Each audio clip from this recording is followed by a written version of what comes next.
So welcome एपियंस and आज हम बात करने वाले हैं एक नए टॉपिक की, हिल्बर्ट स्पेस की। तो अब ये जो टॉपिक्स आ रहे हैं डिराक डेल्टा इक्वेशन और सब जो हमने देखा है, लास्ट में हमने क्या एक प्रॉब्लम सोल्व किया था जो कि किसके बेस था, फूरियर ट्रांसफॉर्म के बेस था, और देखा था कि plane wave and Dirac delta के बीच का रिलेशन क्या है। डिराक डेल्टा है अगर आपका तो उसका फूरियर ट्रांसफॉर्म प्लेन वेव मिल जाएगा और प्लेन वेव का फूरियर ट्रांसफॉर्मेशन डिराक डेल्टा मिलेगा। और आपको मोड एक्स वाला फंक्शन भी करवाया था जिसका फूरियर ट्रांसफॉर्म क्या मिल रहा था, लॉरेंट्जियन फंक्शन है वो मिल रहा था। देखो अब वो सभी चीज़ है वो डिटेल में इन डिटेल डिस्कस करेंगे फूरियर ट्रांसफॉर्म में, मैथमेटिकल फिजिक्स में। अब यहाँ पे क्वांटम मैकेनिक्स का नया टॉपिक स्टार्ट करते हैं, हिल्बर्ट स्पेस। और अब यहाँ से जो आ रहे हैं Dirac notation, bra and ket notation, ये सभी इम्पोर्टेंट है आपके लिए, क्योंकि पूरा अभी इसके बाद का पूरा जो क्वांटम मैकेनिक्स का सिलेबस है वो कम्प्लीटली इसके बेस पे है। सो यहाँ पे जो कुछ भी मैंने लिखा है यहाँ पे आपको सब समझा रहा हूँ कि देखो हिल्बर्ट स्पेस है उसमें सिर्फ नोटेशन है वो डिफरेंट होता है। और यहाँ पे देखो अगर हम बात करते हैं कि आई कैप डॉट आई कैप मतलब कि डॉट प्रोडक्ट है उसकी बात करते हैं तो उसको किस तरह से लिखते हैं, ओके, ब्रैकेट ऑफ आई आई। और यहाँ पे इससे पहले बात कर लेते हैं कि जो देखो यहाँ पे ये जो नोटेशन है लेफ्ट साइड का इसको कहते हैं ब्रे और इसको कहते हैं केट। अब ये जो ब्रैकेट नोटेशन है वो हमें यहाँ पे यूज़ करना है, मतलब जे डॉट जेड है तो उसको क्या लिखते हैं, ब्रा जे केट जे, ओके।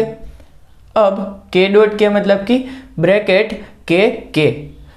अब ये सेम ही है, सिर्फ नोटेशन वाइज डिफरेंट है और ये थोड़ा हमें इन फ्यूचर इजीली हम कैलकुलेट कर सकते हैं कितने सारे इक्वेशन अगर हमें मिल जाए तो यहाँ पे श्रोडिंजर रिप्रेजेंटेशन क्या है। देखो ये जो ब्रैकेट रिलेशन है वो डिराक नोटेशन है, यहाँ पे श्रोडिंजर रिलेशन है, श्रोडिंजर रिप्रेजेंटेशन क्या है, ये ब्रैकेट है वो डिराक का नोटेशन है। और श्रोडिंजर नोटेशन क्या है, यहाँ पे psi1 psi2 अगर दिया गया है तो यहाँ पे इंटीग्रेशन और all space psi1 star psi2 ditto, मतलब कि जो पहले लिखा गया है उसका क्या होगा, conjugate, okay, complex conjugate psi1 star psi2 ditto.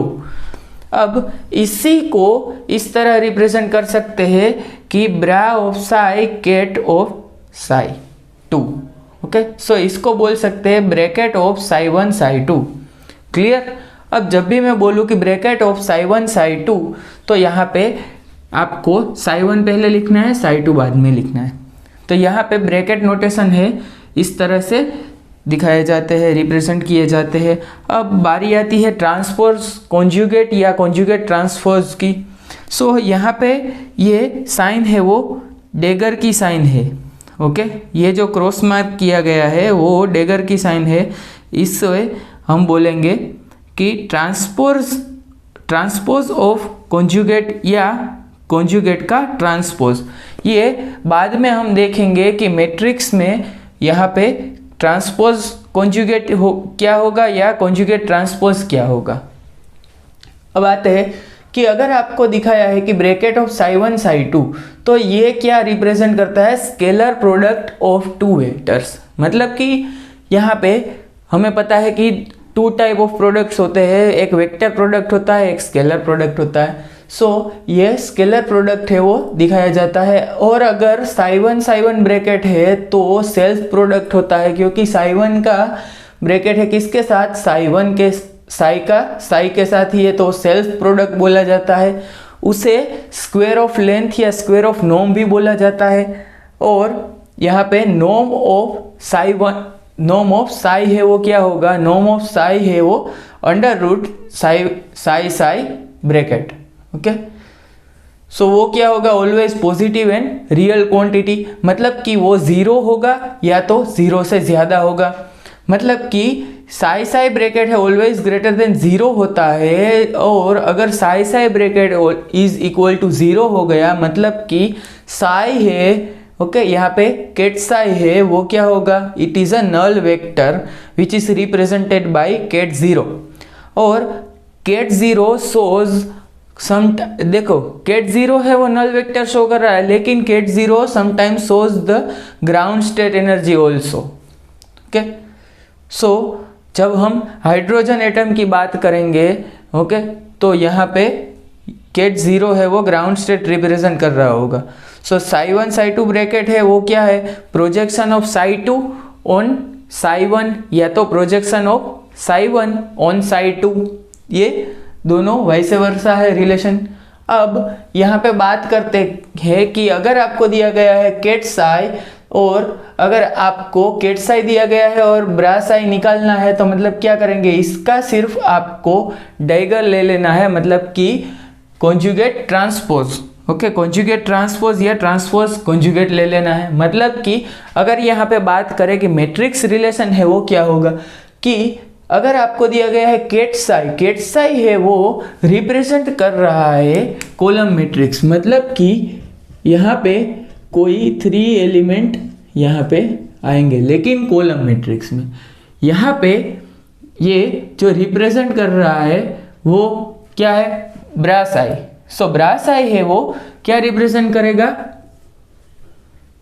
Row matrix, मतलब कि B1 B2 B3 ऐसा कुछ लिख देते हैं, मतलब सिर्फ डिफरेंट रिप्रेजेंटेशन के लिए ही मैंने B1 B2 B3 लिखा है। देखो अभी Sai one psi two bracket है उसकी जब बात करें तो साई वन, देखो साई वन के अभी यहाँ पे देखते हैं कि साई वन है वो आपने कोई क्वांटिटी ले ली है। ओके, यहाँ पे psi one is equal to ket psi one is equal to क्या आ जाएगा, A1 A2 A3। अब अगर मुझे यहाँ पे ब्रा साई वन चाहिए तो इसका ट्रांसपोज ले लेना है, मतलब कि ये जो कॉलम मैट्रिक्स है उसको रो मैट्रिक्स में कन्वर्ट करना है, मतलब कि A1 A2 A3 और उसका ट्रांसपोज ले, ये ट्रांसपोज हो गया और यहाँ पे उसका कॉन्जुगेट। मतलब कि पहले जो अगर आपको मैट्रिक्स दिया गया है, देखो अगर आपको मैट्रिक्स दिया गया है क्या,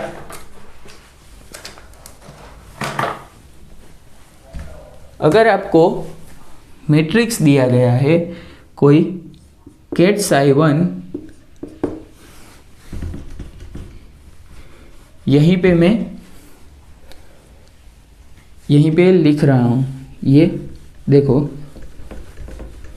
कि अगर आपको केट साई वन दिया गया है मैट्रिक्स, रो मैट्रिक्स, देखो कॉलम मैट्रिक्स दिया गया है 2 आयोटा 5 and 3 + 5 आयोटा, तो आपका ब्रा साई वन है वो क्या हो जाएगा, देखो एक तो कॉलम है, कॉलम मैट्रिक्स से वो रो मैट्रिक्स में ट्रांसफॉर्म हो जाएगा, मतलब कि यहाँ पे क्या लिखना होगा 2 आयोटा 5 and 3 + 5 आयोटा। अब देखो इसका कॉन्जुगेट लिखना है, मतलब कि 2 आयोटा का कॉन्जुगेट -2 आयोटा, 5 उसका कॉन्जुगेट तो 5 ही होगा, एंड 3 + 5 आयोटा का कॉन्जुगेट क्या हो जाएगा, सिर्फ 3 - 5 आयोटा, 3 - 5 आयोटा। सो पहले क्या लिख करना है आपको, जो रो है उसको कॉलम में उस ट्रांसपोज लेने के लिए रो एंड कॉलम है वो इंटरचेंज कर देना है। उसके बाद जहाँ जहाँ पे कॉम्प्लेक्स क्वांटिटी है वहाँ उसका कॉम्प्लेक्स कॉन्जुगेट ले लेना है, मतलब कि आपका क्या हो जाएगा, कॉन्जुगेट ट्रांसपोज या ट्रांसपोज कॉन्जुगेट। पहले कॉन्जुगेट ले लो बाद में ट्रांसपोज लिख दो, या पहले ट्रांसपोज लिख दो बाद में कॉन्जुगेट ले लो, एक ही बात है। तो इससे आगे चलते हैं और देखते हैं कि यहाँ पे अगर हम बात करें कि Sai one psi two bracket है वो क्या हो जाएगा कि A1 star A2 star A3 star into B1 B2 B3। Okay, ये रो मैट्रिक्स दिया गया है, ये कॉलम मैट्रिक्स दिया गया है। सो यहाँ पे आप रो 1x3 का दिया गया है और 3x1 का यहाँ पे कॉलम मैट्रिक्स दिया गया है। सो यहाँ पे अगर हम बात करें कि psi1 psi2 ब्रैकेट है वो क्या होगा, इसका मल्टीप्लिकेशन कैसे करें हम, a1 star b1, a2 star b2 and a3 star b3, ये इसका आंसर हो जाएगा psi1 psi2 ब्रैकेट का। अब अगर आपको दिया गया है केट साई एन इंटू ब्रे साई, ओके, आपको इस तरह का रिप्रेजेंटेशन दिया गया है, तो मतलब क्या होगा कि पहले आपको क्या लिखना पड़ेगा, कॉलम मैट्रिक्स, बाद में ये रो मैट्रिक्स। अब column matrix into row matrix जब आप करेंगे, सो 1x3 एंड 3x1 है तो 3x3 का आपको मैट्रिक्स मिल जाएगा। उसमें यहाँ पे क्या होगा, देखो b1 है, यहाँ पे b1 है वो a1 स्टार के साथ मल्टीप्लाई होगा, b1 है वो a2 स्टार के साथ मल्टीप्लाई होगा, b1 है वो a3 स्टार के साथ मल्टीप्लाई होगा। अभी उसी तरीके से ये b2 है वो भी मल्टीप्लाई होगा, b3 है वो भी मल्टीप्लाई होगा, सिर्फ आपकी अंडरस्टैंडिंग के लिए ही लिखा है। सो ये 3x3 का मैट्रिक्स आएगा। अब देखो यहाँ पे हम बात करें कि ये ब्रे psi1 और psi2 है ब्रे, वो क्या है, sorry cat psi1 cat psi2 है वो वेक्टर रिप्रेजेंट कर रहा है, वैसे ही ब्रे psi1 ब्रे psi2 है वो वेक्टर रिप्रेजेंट कर रहा है। और यहाँ पे ये वेक्टर प्रोडक्ट है वो रिप्रेजेंटेशन इस तरीके से किया जाता है। देखो यहाँ पे मैं आपको सब रिप्रेजेंटेशन कैसे किया जाता है, और आपको जो बुक है आपकी वो अच्छे से बने, आपका मटेरियल है वो अच्छे से बने, आपको बेसिक अंडरस्टैंडिंग पहले आ जाए और बाद में जो हम एडवांस लेवल पे चल देंगे, इसीलिए यहाँ पे ये सब करवाया है। अदरवाइज ये कुछ भी नहीं करवाता तो भी हम जो प्रॉब्लम है उसको सोल्व कर सकते हैं, और जैसे जैसे नई नई चीज़ है वो इंट्रोड्यूस होती वहाँ पे मैं आपको बताता गया हूँ। अगर आपको इंट्रोड्यूस होगा कि साई साई ब्रैकेट है वो 1 आ जाएगा, तो वो भी मैं आपको वहाँ पे बता दूंगा। और ये चीज़ आप लिख लो, कोई टेंशन मत लो, आपको जब भी कोई नई चीज़ इंट्रोड्यूस होगी या इनमें से ही कुछ इंट्रोड्यूस होगा तो मैं आपको बता दूंगा कि ये चीज़ है वो हमने हिल्बर्ट स्पेस के पहले ही पेज पे लिखी है। क्लियर। अब यहाँ पे देखो एक स्टेटमेंट और लिख लो, psi1 and psi2 gives non-zero,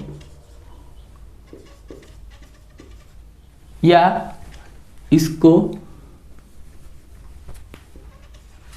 allowed लिखो, allowed only if psi1 and psi2 are of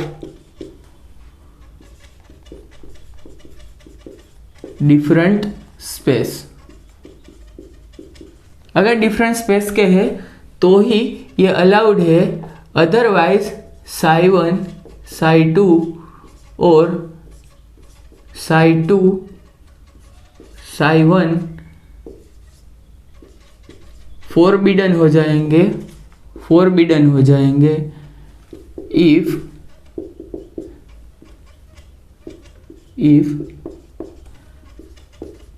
they are of same space. अगर सेम स्पेस से बिलोंग करते हैं, दे आर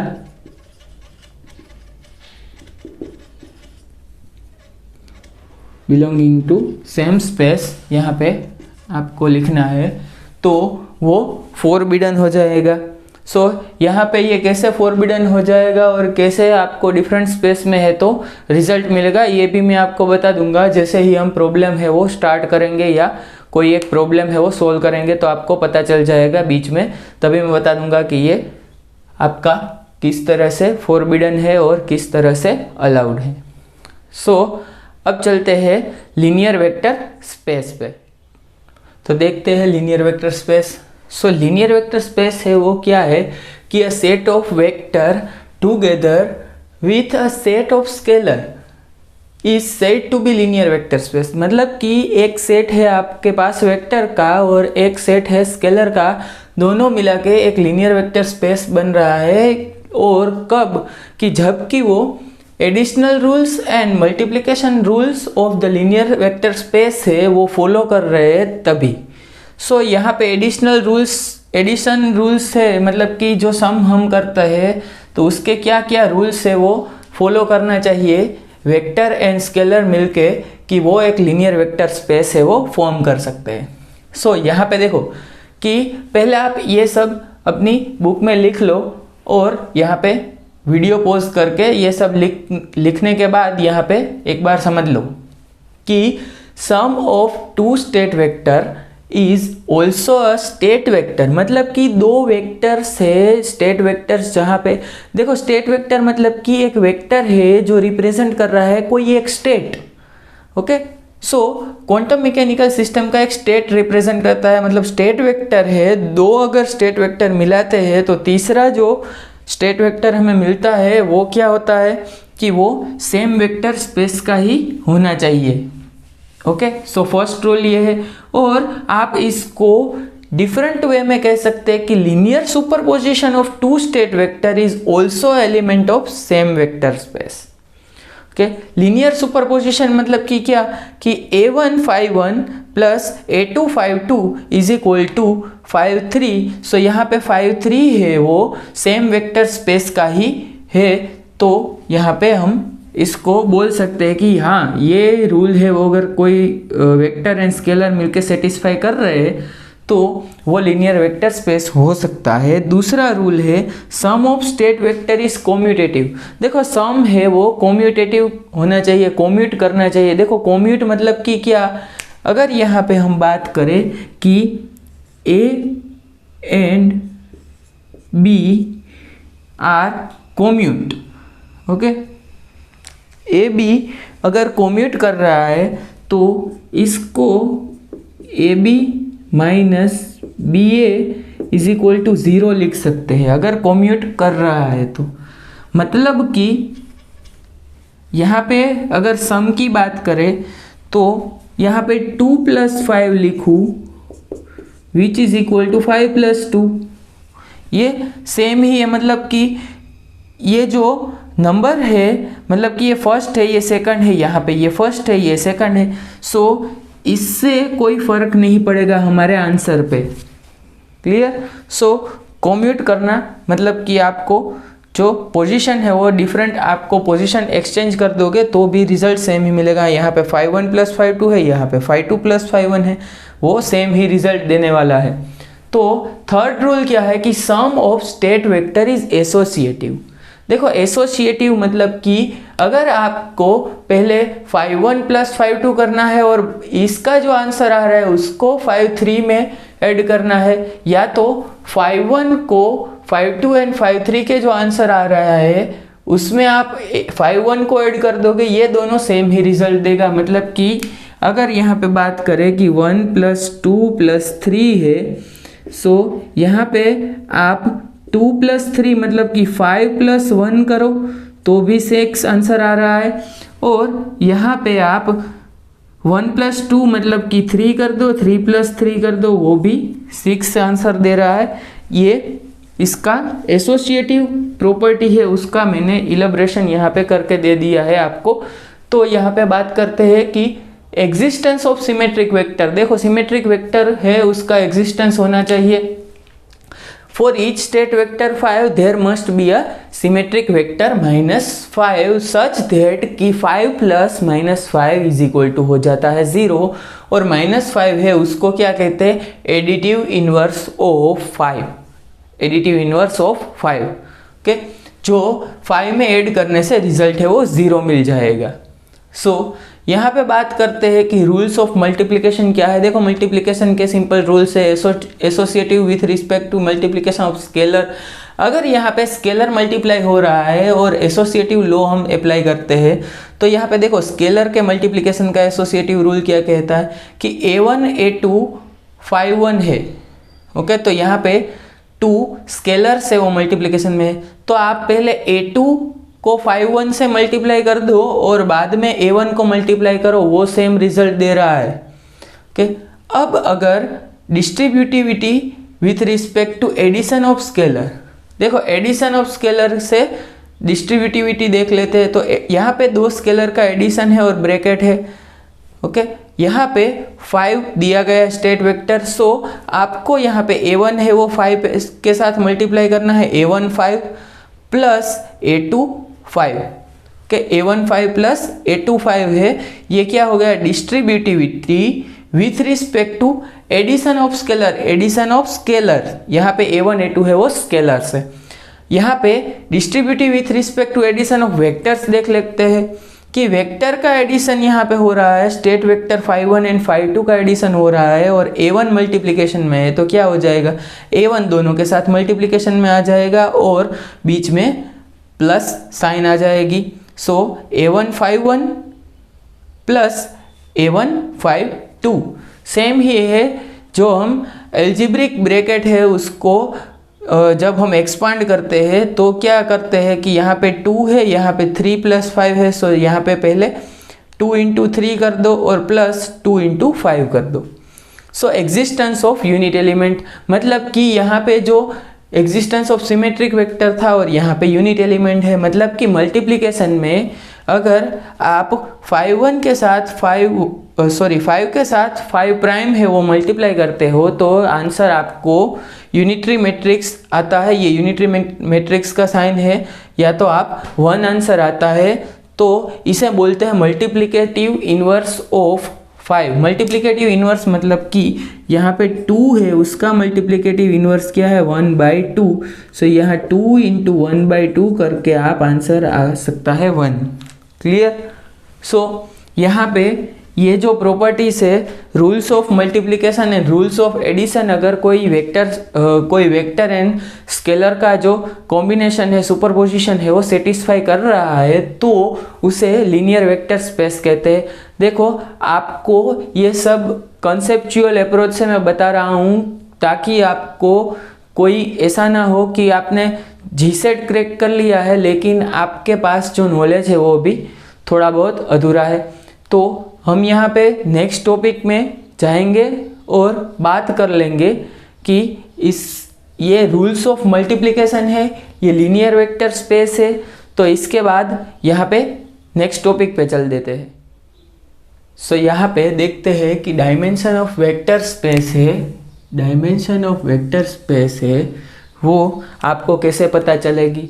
कि देखो यहाँ पे डायमेंशन ऑफ वेक्टर स्पेस में बेसिकली सिंपली वर्बली आपको समझा रहा हूँ कि जितने भी आपको स्टेट वेक्टर दिए गए हैं उसमें से जितने स्टेट वेक्टर है वो इंडिपेंडेंट है एक दूसरे से, वो आपकी डायमेंशन ऑफ वेक्टर स्पेस है। सो पहले आप ये सब चीज़ है वो लिख लो और इसके बाद वीडियो पॉज करके ये सब लिखने के बाद आप यहाँ पे समझ लो कि if all ai is equal to 0 then all 5i vectors are linearly independent। मतलब कि अगर ai है 0 है मतलब कि 5 के बीच में कोई रिलेशन ही नहीं है। देखो आपको यहाँ पे लीनियर डिपेंडेंट और इंडिपेंडेंट में अभी यहाँ पे समझा दूंगा कि ये if all ai is equal to 0 then all 5i are linearly independent।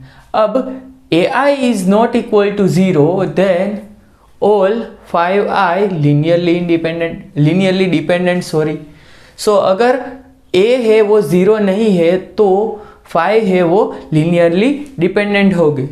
अब कुछ ai है वो 0 है और कुछ जो ai है वो नॉन ज़ीरो है। सो नॉन ज़ीरो है वो क्या होंगे, लीनियरली डिपेंडेंट, और जो ज़ीरो है वो लीनियरली इंडिपेंडेंट। सो यहाँ से आपकी वेक्टर स्पेस के डायमेंशन की डेफिनेशन क्या आती है कि maximum number of linearly independent vectors of a vector space is called dimension of vector space. So आपको इस तरह से क्वेश्चन पूछा जाता है कि the maximum number of linearly independent vectors of a vector space represents blank. Okay. और option दिए गए होते हैं कि डायमेंशन ऑफ वेक्टर स्पेस है, ऑर्थोनॉर्मल बेसिस है, या तो आपको कोई यहाँ पे तीसरा या चौथा ऑप्शन जो इररिलेवेंट ऑप्शन है वो भी दिए गए होंगे। सो यहाँ पे आपको देखो, यहाँ पे ये इरेज करके आपको समझा रहा हूँ कि अगर आपको आप psi1 is equal to 2 psi2 लिख सकते हैं, तो इसको क्या बोलेंगे? Linearly dependent, linearly dependent. सिर्फ आपको इतना ही याद रखना है कि अगर कोई एक वेक्टर है, जो वेक्टर है psi1 स्टेट वेक्टर, वो आप दूसरे स्टेट वेक्टर के फॉर्म में रिप्रेजेंट कर सकते हैं विथ मल्टीप्लाइंग सम स्केलर, तो आप उसे लीनियरली डिपेंडेंट कह सकते हैं। psi1 एंड psi2 है वो लीनियरली डिपेंडेंट है। अगर psi1 है, psi1 एंड psi2 के बीच में आपको रिलेशन नहीं मिलेगा, अगर कोई रिलेशन ही नहीं है, ओके।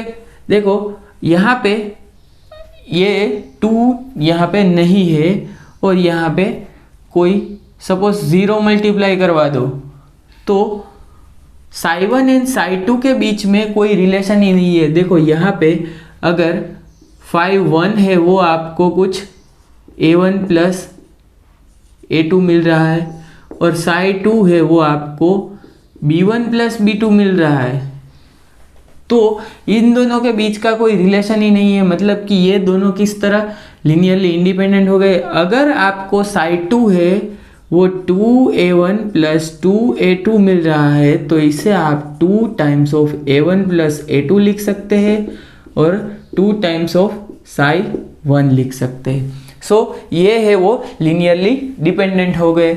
सो इस तरह से आप लीनियरली इंडिपेंडेंट और डिपेंडेंट वेक्टर्स है वो आप पता लगा सकते हैं कि अगर एक स्टेट वेक्टर है उसको दूसरे स्टेट वेक्टर के फॉर्म में रिप्रेजेंट कर सकते हैं, तो जो ये दोनों स्टेट वेक्टर्स है वो लीनियरली डिपेंडेंट है, मतलब कि अगर आपको एक स्टेट वेक्टर पता है तो आप दूसरा स्टेट वेक्टर निकाल सकते हैं। सो देखो यहाँ पे इसके बाद चलते हैं basis of vector space.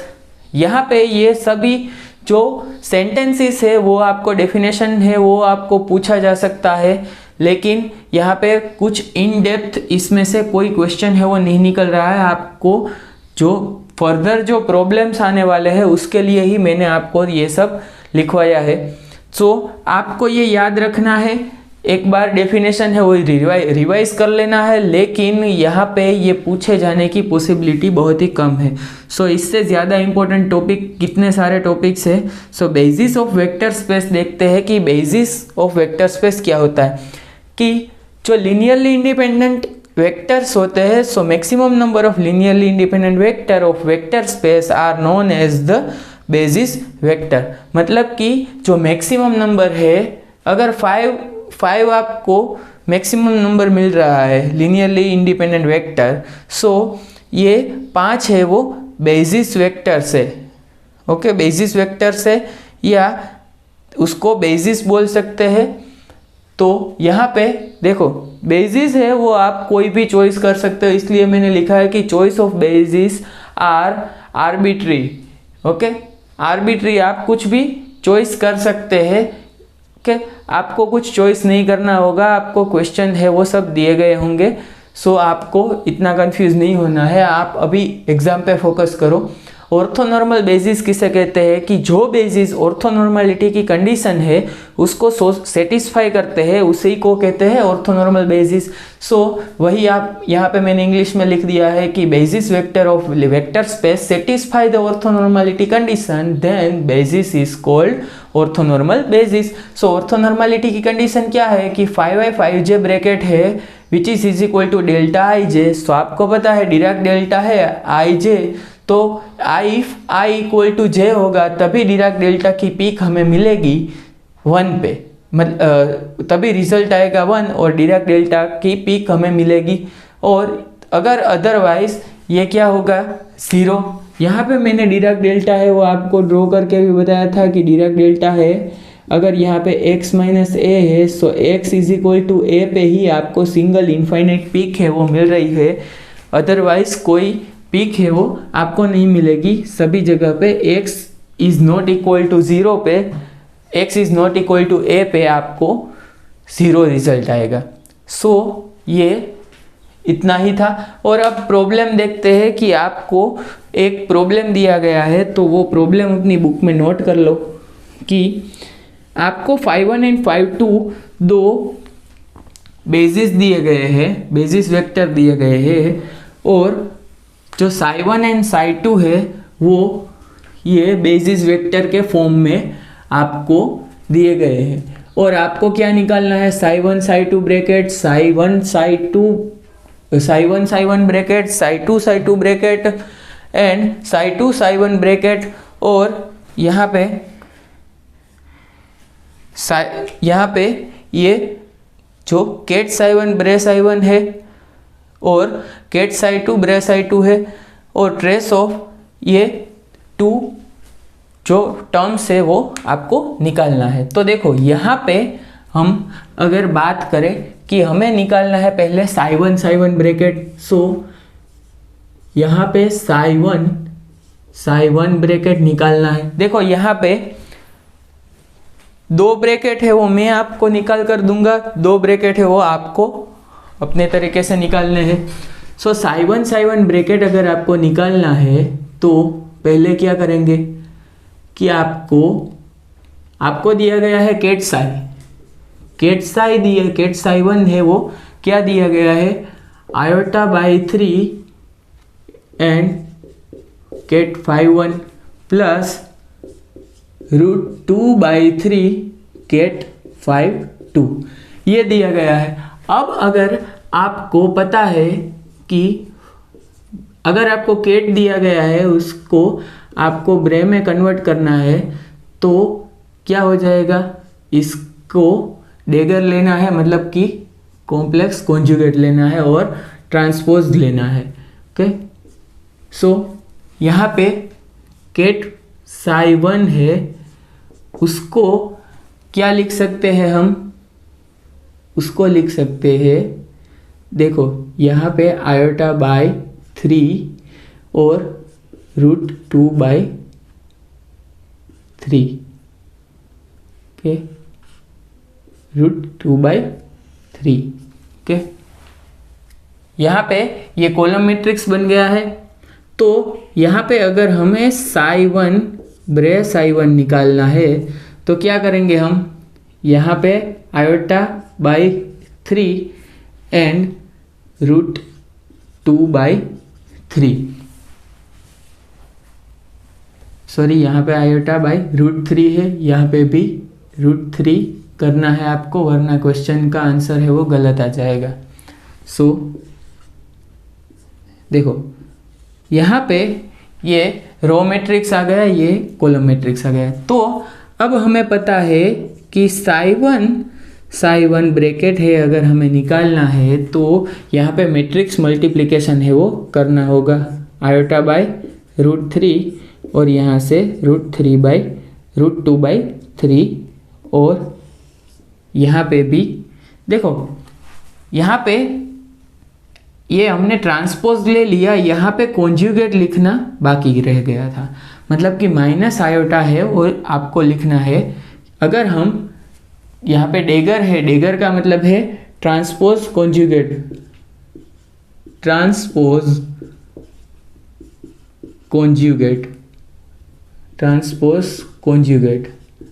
So transpose conjugate लेने के लिए रो को कॉलम में कन्वर्ट कर दो, कॉलम को रो में कन्वर्ट कर दो और जो कॉम्प्लेक्स फंक्शन है उसका कॉन्जुगेट लेना है आपको। तो यहाँ पे आयोटा बाई √3 का complex conjugate minus iota by √3 आ गया। सो यहाँ पे माइनस आयोटा बाई √3, यहाँ पे आयोटा बाई √3, यहाँ पे 2/3। सो सिंपली हमें क्या करना है, यहाँ पे मैट्रिक्स मल्टीप्लिकेशन करना है। सो मैट्रिक्स मल्टीप्लिकेशन क्या आ जाएगा, देखो यहाँ से minus iota by √3 and iota by √3 multiply होगा। So minus and iota into iota minus minus हो जाएगा प्लस। सो 1/3 प्लस √2/3, √2/3 आ जाएगा 2/3। सो यहाँ पे क्या आ जाएगा 1, साई 1 ब्रैकेट आ गया 1, साई 1 ब्रैकेट क्या आ गया 1। क्लियर। तो अब आपको साई 2 ब्रैकेट है वो अगर निकालना है, देखो यहाँ पे एक बार देख लेते हैं कि साई 2 ब्रैकेट है वो अगर आप निकालेंगे तो क्या आएगा, साई 2 ब्रैकेट निकालना है, मतलब कि आपको साई 2 दिया गया है तो केट साई 2 दिया है, आपको ब्रा साई 2 निकालना है तो क्या करेंगे, यहाँ पे 2, यहाँ पे 5/1, यहाँ पे -9 आयोटा 5/2 ब्रा। ओके। सो यहाँ पे क्या आ जाएगा 2 into bra of 5/1 minus 9 iota bra of 5/2। Clear. अब यहाँ पे प्रोसीड क्या होगा कि साई 2 ब्रैकेट अगर आपको निकालना है तो देखो अब हम दूसरा एक जो मेथड है वो हम मैट्रिक्स के अलावा जो मेथड है वो हम ट्राई करते हैं। तो क्या आएगा कि आपको जो 5/1 यहाँ पे है, यहाँ पे 5/1 5/2 होगा, यहाँ पे क्या हो जाएगा 5/2 5/1, यहाँ पे 5/2 5/2। क्लियर। ये सभी एलिमेंट्स है वो आपको लिखने होंगे। तो यहाँ पे इससे अच्छा है कि मैट्रिक्स मल्टीप्लिकेशन आप कर दो, क्योंकि ये मेथड है वो थोड़ा कॉम्प्लेक्स हो जाएगा आपके लिए, आप इसमें भूल सकते हैं कोई एक एलिमेंट है वो निकालना। तो आप क्या करें कि यहाँ पे सिंपली 2 -9 आयोटा लिख दो, 2 एंड -9 आयोटा, यहाँ पे क्या है 2 एंड 9 आयोटा। क्लियर। सो यहाँ पे आपका साई 2 ब्रैकेट है वो क्या आएगा, देखो साई 2 ब्रैकेट है, देखो ये वेव फंक्शन है जो आपको दिया गया है वो क्या नॉर्मलाइज है। ओके। सो यहाँ से आपको पता चल जाएगा कि ये नॉर्मलाइज है कि नहीं है। सो 2 इंटू 2 मतलब कि 4, यहाँ पे 9 आयोटा, यहाँ पे -9 iota, iota into iota -1 and minus minus plus हो जाएगा। सो यहाँ से आ जाएगा 81, क्या आ जाएगा 81। सो 85 है वो आपका आंसर आ जाएगा। क्लियर। सो आपको अगर साई 1 साई 2 ब्रैकेट है वो निकालना है, साई 1 साई 2 ब्रैकेट है आपको निकालना है तो आप क्या प्रोसीजर करेंगे, देखो यहाँ पे बात करते हैं कि साई 1 साई 2 ब्रैकेट है वो आपको निकालना है।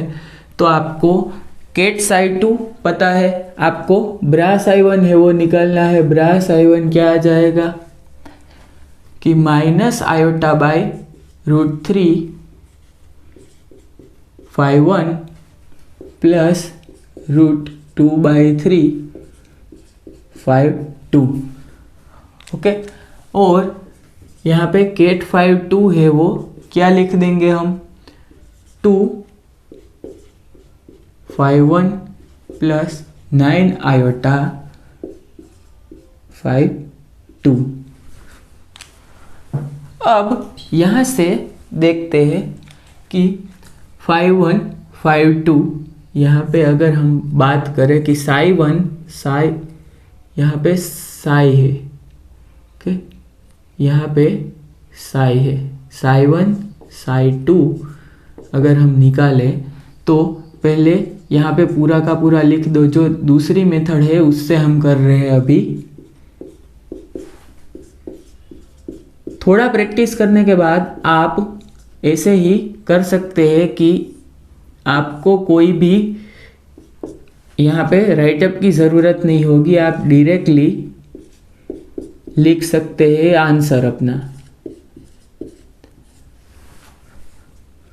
तो देखो अभी यहाँ पे फर्स्ट, यहाँ पे ये जो टर्म है वो यहाँ पे प्लस नहीं आएगा, यहाँ पे मल्टीप्लाई होगा। सो क्या आएगा, minus iota by √3 into 2। Okay, so यहाँ पे इंटू 2 और 5 1 5 1।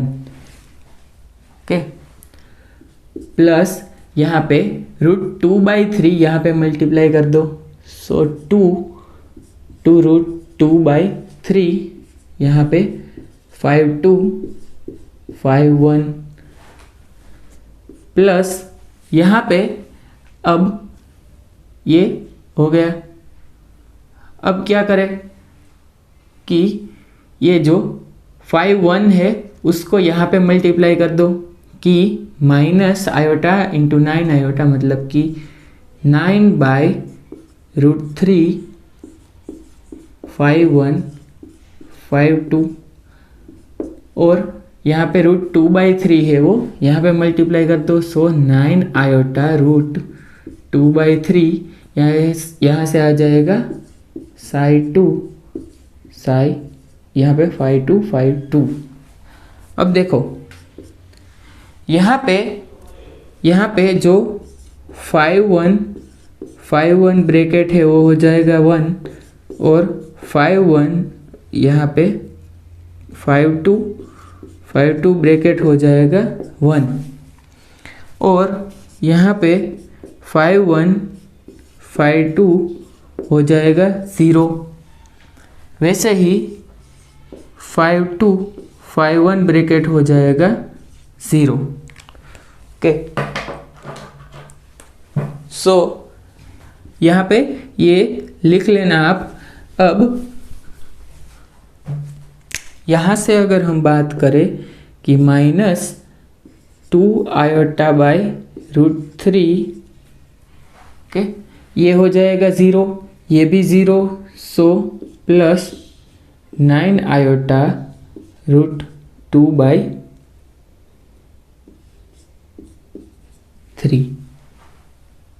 क्लियर? तो हमारा आंसर इस तरह से आ जाएगा। अगर हम बात करें कि मैट्रिक्स मल्टीप्लिकेशन है उससे क्या आंसर आता है, देखो हमने कहीं पे अगर मिस्टेक किया है तो यहाँ पे प्रूफ हो जाएगा। तो मैट्रिक्स मल्टीप्लिकेशन से अगर हम साई 1 साई 2 ब्रैकेट है हम निकाले तो क्या आएगा, साई 1 है वो minus iota by √3 and √2/3।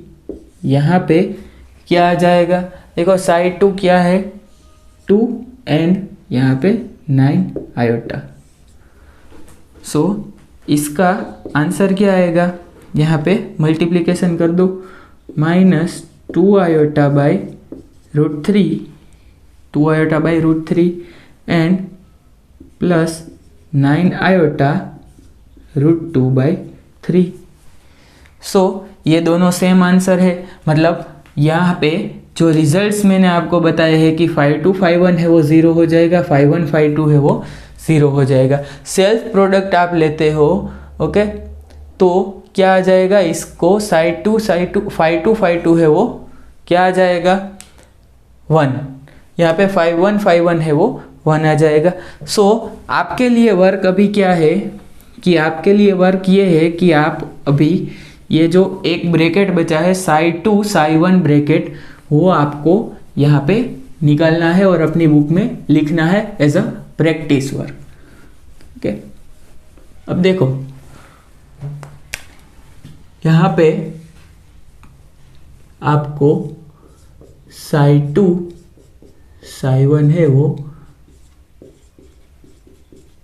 Practice work के लिए निकालना है फॉर एंड आपको बुक में लिखना है। सो यहाँ पे सेकंड जो हमें बोला गया है कि आपको क्या ढूंढना है, ये टर्म हमें फाइंड आउट करनी है।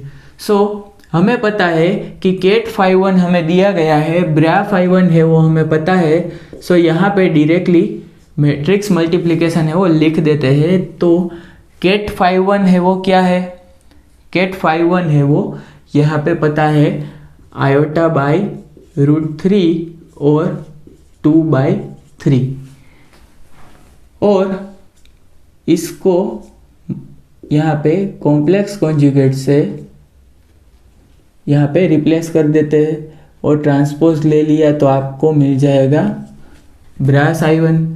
सो यहाँ पे अगर हम बात करें तो आपको ये 1x2 है, यहाँ पे 2x1 है। सो यहाँ पे क्या आपको मिलेगा कि 2x2 का मैट्रिक्स मिलेगा। देखो आयोटा बाई √3 यहाँ पे मल्टीप्लाई होगा।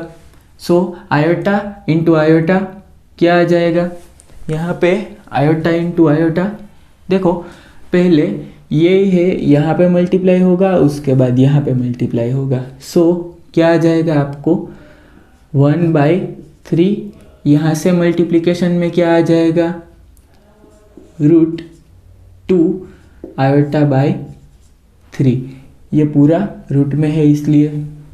अब यहाँ पे √2/3 यहाँ पे मल्टीप्लाई कर दो तो माइनस आयोटा √2 और बाई 3, और यहाँ से √2/3 यहाँ से √2/3।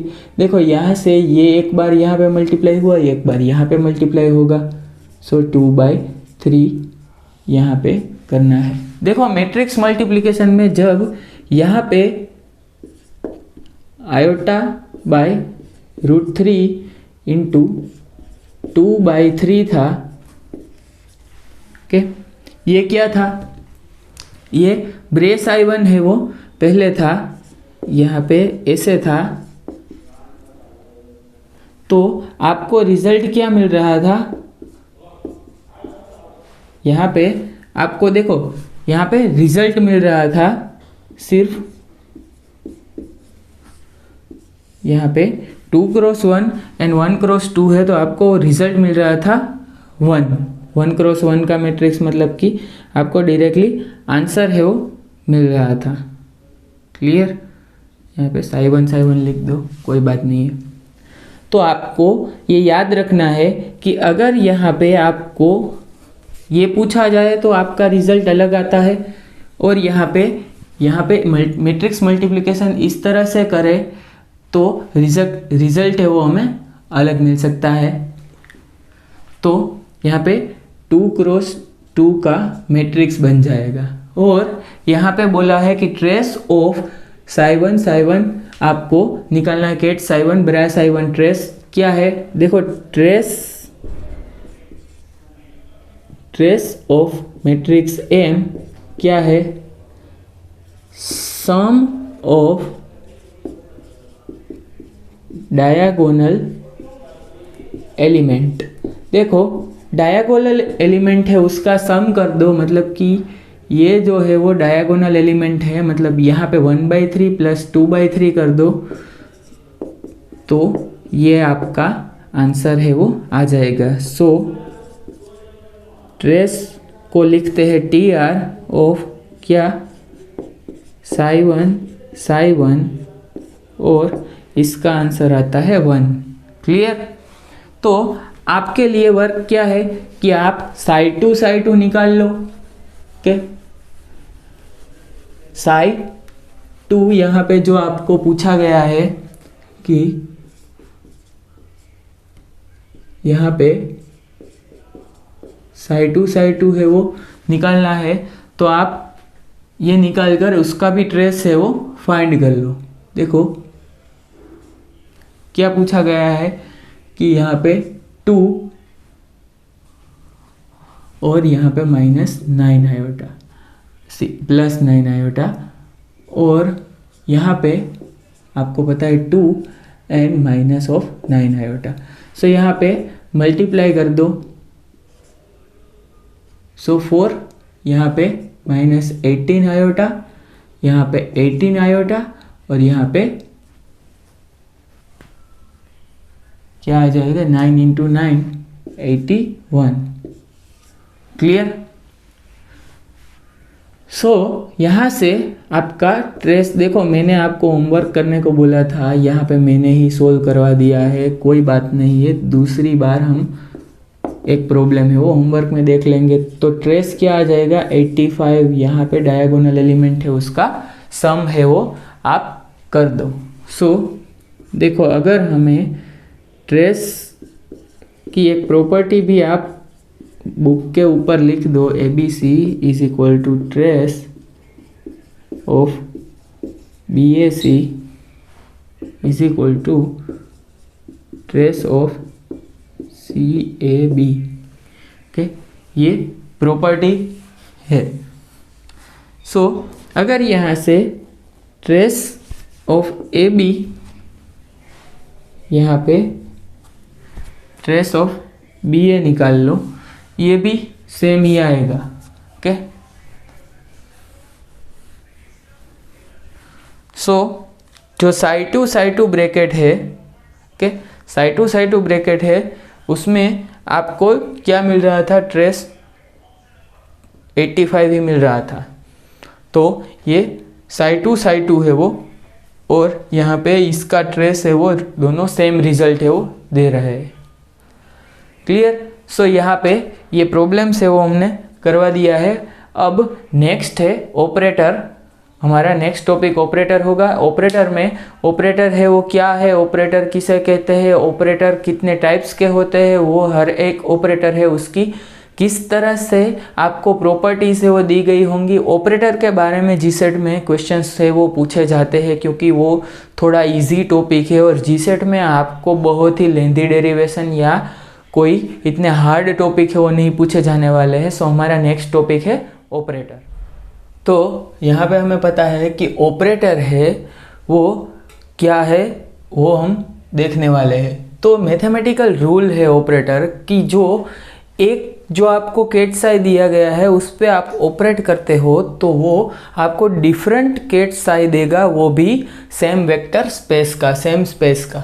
सो यहाँ पे ऑपरेटर है ए, इसको डिनोट किया जाता है ए कैप से। सो ऑपरेटर यहाँ पे कैट साई पे ऑपरेट करते हैं तो कैट साई डेस दिया गया है यहाँ पे, मतलब कि एक नया जो कैट है, नया कैट वेक्टर है वो इंट्रोड्यूस होगा ऑपरेटर के ऑपरेट होने से। सो यहाँ पे वही सेम चीज़ होंगी ब्रे साई है उस पे ऑपरेट होने पे। सो यहाँ पे ए साई है अगर ऑपरेट होता है और आपको सेम जो कैट साई है वो मिलता है with some constant value in a multiplication. So यहाँ पे जो सेम कैट साई मिल रहा है, सेम वेक्टर मिल रहा है, तो यहाँ पे इस साई है, ये जो वेक्टर है उसको बोलते हैं आइगन वेक्टर या आइगन कैट, और यहाँ पे ए है उसको बोलते हैं आइगन वैल्यू। सो यहाँ पे ए है ऑपरेटर ए का आइगन वेक्टर या आइगन कैट है वो साई को बोला जाता है। मतलब कि अगर यहाँ पे एक एग्जाम्पल में दे रहा हूँ कि example psi is equal to e⁻ik⁴ है, और यहाँ पे मोमेंटम ऑपरेटर है वो मैं यहाँ ऑपरेट करवा रहा हूँ, तो मतलब कि minus iota h cut die by die x and यहाँ पे e⁻kx। सो यहाँ पे आपको क्या मिल जाएगा, h कट k और e⁻kx। सो यहाँ पे हमें पता है कि h कट k के साथ ये जो मल्टीप्लिकेशन में आयोटा के e⁻kx आ रहा है, ये क्या है, साई। सो ये p psi is equal to h cut k psi आ रहा है। मतलब कि यहाँ पे ये जो साई दिया गया है, वेव फंक्शन दिया गया है, ये मोमेंटम ऑपरेटर का आइगन फंक्शन है, मोमेंटम ऑपरेटर का आइगन फंक्शन है, और मोमेंटम ऑपरेटर की आइगन वैल्यू क्या आ रही है, h cut k। Clear, h cut k है वो उसकी आइगन वैल्यू आ रही है। यहाँ पे सिर्फ एग्जाम्पल ही मैंने बताया है मोमेंटम ऑपरेटर को लेके। तो यहाँ पे चलते हैं आगे कि लीनियरिटी ऑफ ऑपरेटर आपको किस तरह पूछी जाती है। देखो लीनियर ऑपरेटर है कि नहीं वो आपको पूछा जाता है कि which of the following operator is linear और आर लीनियर। आपको तो चार में से एक ही ऑप्शन चुनना है, तो आपको इज लीनियर ही पूछा जाएगा। तो यहाँ पे लीनियर ऑपरेटर की कंडीशन क्या है, जब आप देखो ये है वो आइडियल कंडीशन है कि ये कंडीशन आपको अगर कोई ऑपरेटर सेटिस्फाई करवा रहा है तो ये लीनियर ऑपरेटर होगा। सो ए कैप है वो ऑपरेटर है और वो ऑपरेट हो रहा है सी bracket C1 C1 5 1 plus C2 5 2 पे, और आपको रिजल्ट क्या मिल रहा होगा कि C1A 5 1 प्लस C2A 5 2। अगर यह रिजल्ट आपको मिल रहा है तो यहाँ पे LHS left hand side equal to right hand side अगर आपको मिल रहा है तो ऑपरेटर है वो लीनियर ऑपरेटर होगा, अदरवाइज ऑपरेटर है वो लीनियर ऑपरेटर नहीं होगा। सो यहाँ पे ये जो दोनों कंडीशन है वो किस में है, डिराक नोटेशन में, डिराक नोटेशन में है। और ये जो कंडीशन है ओके ये किस में है, ये है श्रोडिंजर इक्वेशन, श्रोडिंजर रिप्रेजेंटेशन में।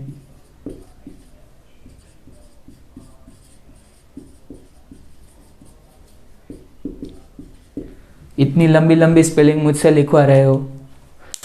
श्रोडिंजर रिप्रेजेंटेशन में ये जो कंडीशन है वो दी गई है, मतलब कि रिप्रेजेंटेशन का ही फर्क है। डिराक नोटेशन में आप है वो केट साई या केट 5 या केट 5 2 लिख सकते हो, यहाँ पे ब्रा ऑफ 5 1 5 2 लिख सकते हो, और यहाँ पे आप simply C1 psi1 of x C2 psi2 of x is equal to C1a psi1 of x plus C2a psi2 of x लिख सकते हो। सो यहाँ पे ये आप लिख देना, अभी यहाँ पे इरेज कर रहा हूँ। देखो अब अगर आपको पूछा जाए कि चेक दैट, ये एग्जाम्पल है आपको लिखना है अपनी बुक में, चेक दैट ये जो क्वांटिटी आपको दी गई है ये ऑपरेटर है okay, ket psi bra psi operator is linear और नॉट। तो यहाँ पे देखते हैं कि ये ऑपरेटर है वो लीनियर ऑपरेटर है कि नहीं है। सो यहाँ पे फर्स्ट हमें कंडीशन क्या यूज़ करनी है, ये कंडीशन हम यूज़ कर देंगे ओके। सो कंडीशन है वो हमें ये यूज़ करनी है, तो ये कंडीशन यहाँ पे पहले लिख देते हैं कि देखो ऑपरेटर ए, मतलब कि यहाँ पे ये ऑपरेटर लिख देते हैं कि साई यहाँ पे ब्रा साई और C1 5 1 प्लस C2 5 2 ओके। सो इसके इक्वल यहाँ पे अगर हम बात करें तो क्या होगा कि ये यहाँ पे ऑपरेट करवा दो। सो आपको मिल जाएगा रिजल्ट C1 यहाँ पे साई, यहाँ पे bra psi and 5 1 plus C2 psi ket psi bra psi and 5 2। अब यहाँ से आपको पता चल रहा है कि यहाँ से ये जो टर्म है उसे मैं ऑपरेटर ए कह सकता हूँ, यहाँ पे भी जो टर्म है उसे मैं ऑपरेटर ए कह सकता हूँ। सो ये क्या आ गया, C1 ऑपरेटर ए 5 1 प्लस C2 ऑपरेटर ए 5 2।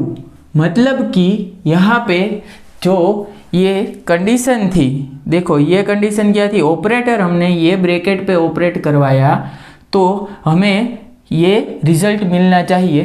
तो क्या ये रिजल्ट हमें मिल रहा है, हाँ ये रिजल्ट हमें मिल रहा है। C1a 5 1 प्लस C2a 5 2 है वो हमें मिल रहा है। तो ये ऑपरेटर है जो साई ऑपरेटर है, वो क्या है?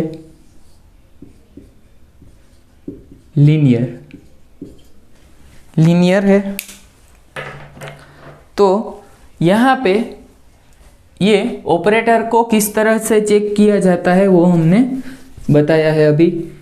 अब आपके सामने एक क्वेश्चन और है कि which of the following operator are linear, मतलब कि आपको इनमें से कौन सा ऑपरेटर है वो लीनियर है या कौन से ऑपरेटर है वो लीनियर है, वो आपको पूछा जा रहा है। तो यहाँ पे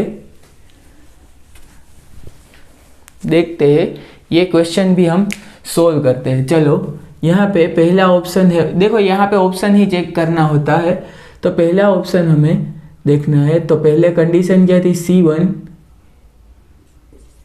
5 1 plus C2 5 2। Okay, so which is equal to C1A 5 1 plus C2A 5 2। अब यहाँ पे आ जाते हैं कि ऑपरेटर ए है। यहाँ पे पहले लेफ्ट हैंड साइड देखते हैं। तो ऑपरेटर ए है, वो साई पे ऑपरेट करवाओगे तो साई स्टार साई हो जाएगा, मतलब कि यहाँ पे ये ब्रैकेट पे ऑपरेट करवाएंगे तो क्या आ जाएगा? जैसे ही यहाँ पे ऑपरेट करवाएंगे तो इसका कॉम्प्लेक्स कॉन्जुगेट मल्टीप्लाई हो जाएगा। तो ये यहाँ पे क्या आ जाएगा? C1 5 1 प्लस C2 5 2 है, और यहाँ पे कॉम्प्लेक्स कॉन्जुगेट, और यहाँ पे ये मल्टीप्लिकेशन में आपको आएगा। मल्टीप्लिकेशन में क्या आएगा? यहाँ पे ही लिखते हैं C1 5 1 प्लस C2 5 2। क्लियर? अब हमें क्या देखना है? देखो, हमें देखना है कि क्या ये जो हमारी कंडीशन है उसको फुलफिल कर रहा है या नहीं, मतलब कि ये कंडीशन है वो सेटिस्फाई होनी चाहिए। तो देखो, यहाँ पे पहले इसको सिंप्लीफाई कर लेते हैं, विच इज इक्वल टू, यहाँ पे मल्टीप्लाई कर लो। सो C1, यहाँ पे देखो इसको कॉन्जुगेट करते हैं। ओके, इसको अगर हम कॉम्प्लेक्स कॉन्जुगेट करते हैं तो क्या आ जाएगा? C1 स्टार, यहाँ पे केट है वो ब्रा में कन्वर्ट हो जाएगा। C2 स्टार और केट है वो किस में कन्वर्ट हो जाएगा? 5 2 और ब्रा में। अब यहाँ पे क्या आ जाएगा? C1, यहाँ पे तो केट 5 1, यहाँ पे C2 और केट 5 2। ओके, अब यहाँ से अगर आप मल्टीप्लिकेशन करो, सो 5 1 5 1 यहाँ पे मल्टीप्लिकेशन कर देते हैं तो C1 मोड स्क्वायर आ जाएगा, और 5 1 5 1 आपको पता है क्या हो जाएगा? 1। देखो यहाँ पे 5 1 5 1 लिखते हैं प्लस C2 मोड स्क्वायर, यहाँ पे क्या आ जाएगा? 5 2 और प्लस यहाँ पे C1 स्टार और C1 स्टार C2, और यहाँ पे 5 1 5 2 bracket plus C2 star C2 star C1 और 5 2 5 1 ब्रैकेट। तो यहाँ से आपको थर्ड स्टेप क्या आ जाएगा? C1 mode square plus C2 mode square plus C1 star C2 और 5 1 5 2 प्लस C2 स्टार C1 5 2 5 1। अब ये हमें लेफ्ट हैंड साइड से मिल रहा है। अब हमें राइट हैंड साइड से क्या मिलने वाला है वो देखते हैं। चलो राइट हैंड साइड को सिंप्लीफाई करते हैं कि C1 A 5-1 plus C2 A 5-2 हमें मिल रहा है। सो अगर यहाँ पे A को ऑपरेट करवा रहे हैं तो क्या आएगा, Sai star psi. So A को अगर हमने ऑपरेट करवा दिया है तो क्या आ जाएगा यहाँ पे साई स्टार साई, मतलब कि C1 mod स्क्वायर और A यहाँ पे ऑपरेट करवाने से केट 5-1 है वो ब्रा 5-1 में कन्वर्ट हो जाएगा और अगेन केट 5-1 है वो मल्टीप्लाई होगा। तो यहाँ पे C2 mod स्क्वायर और यहाँ पे 5-1 सॉरी यहाँ पे है 5-2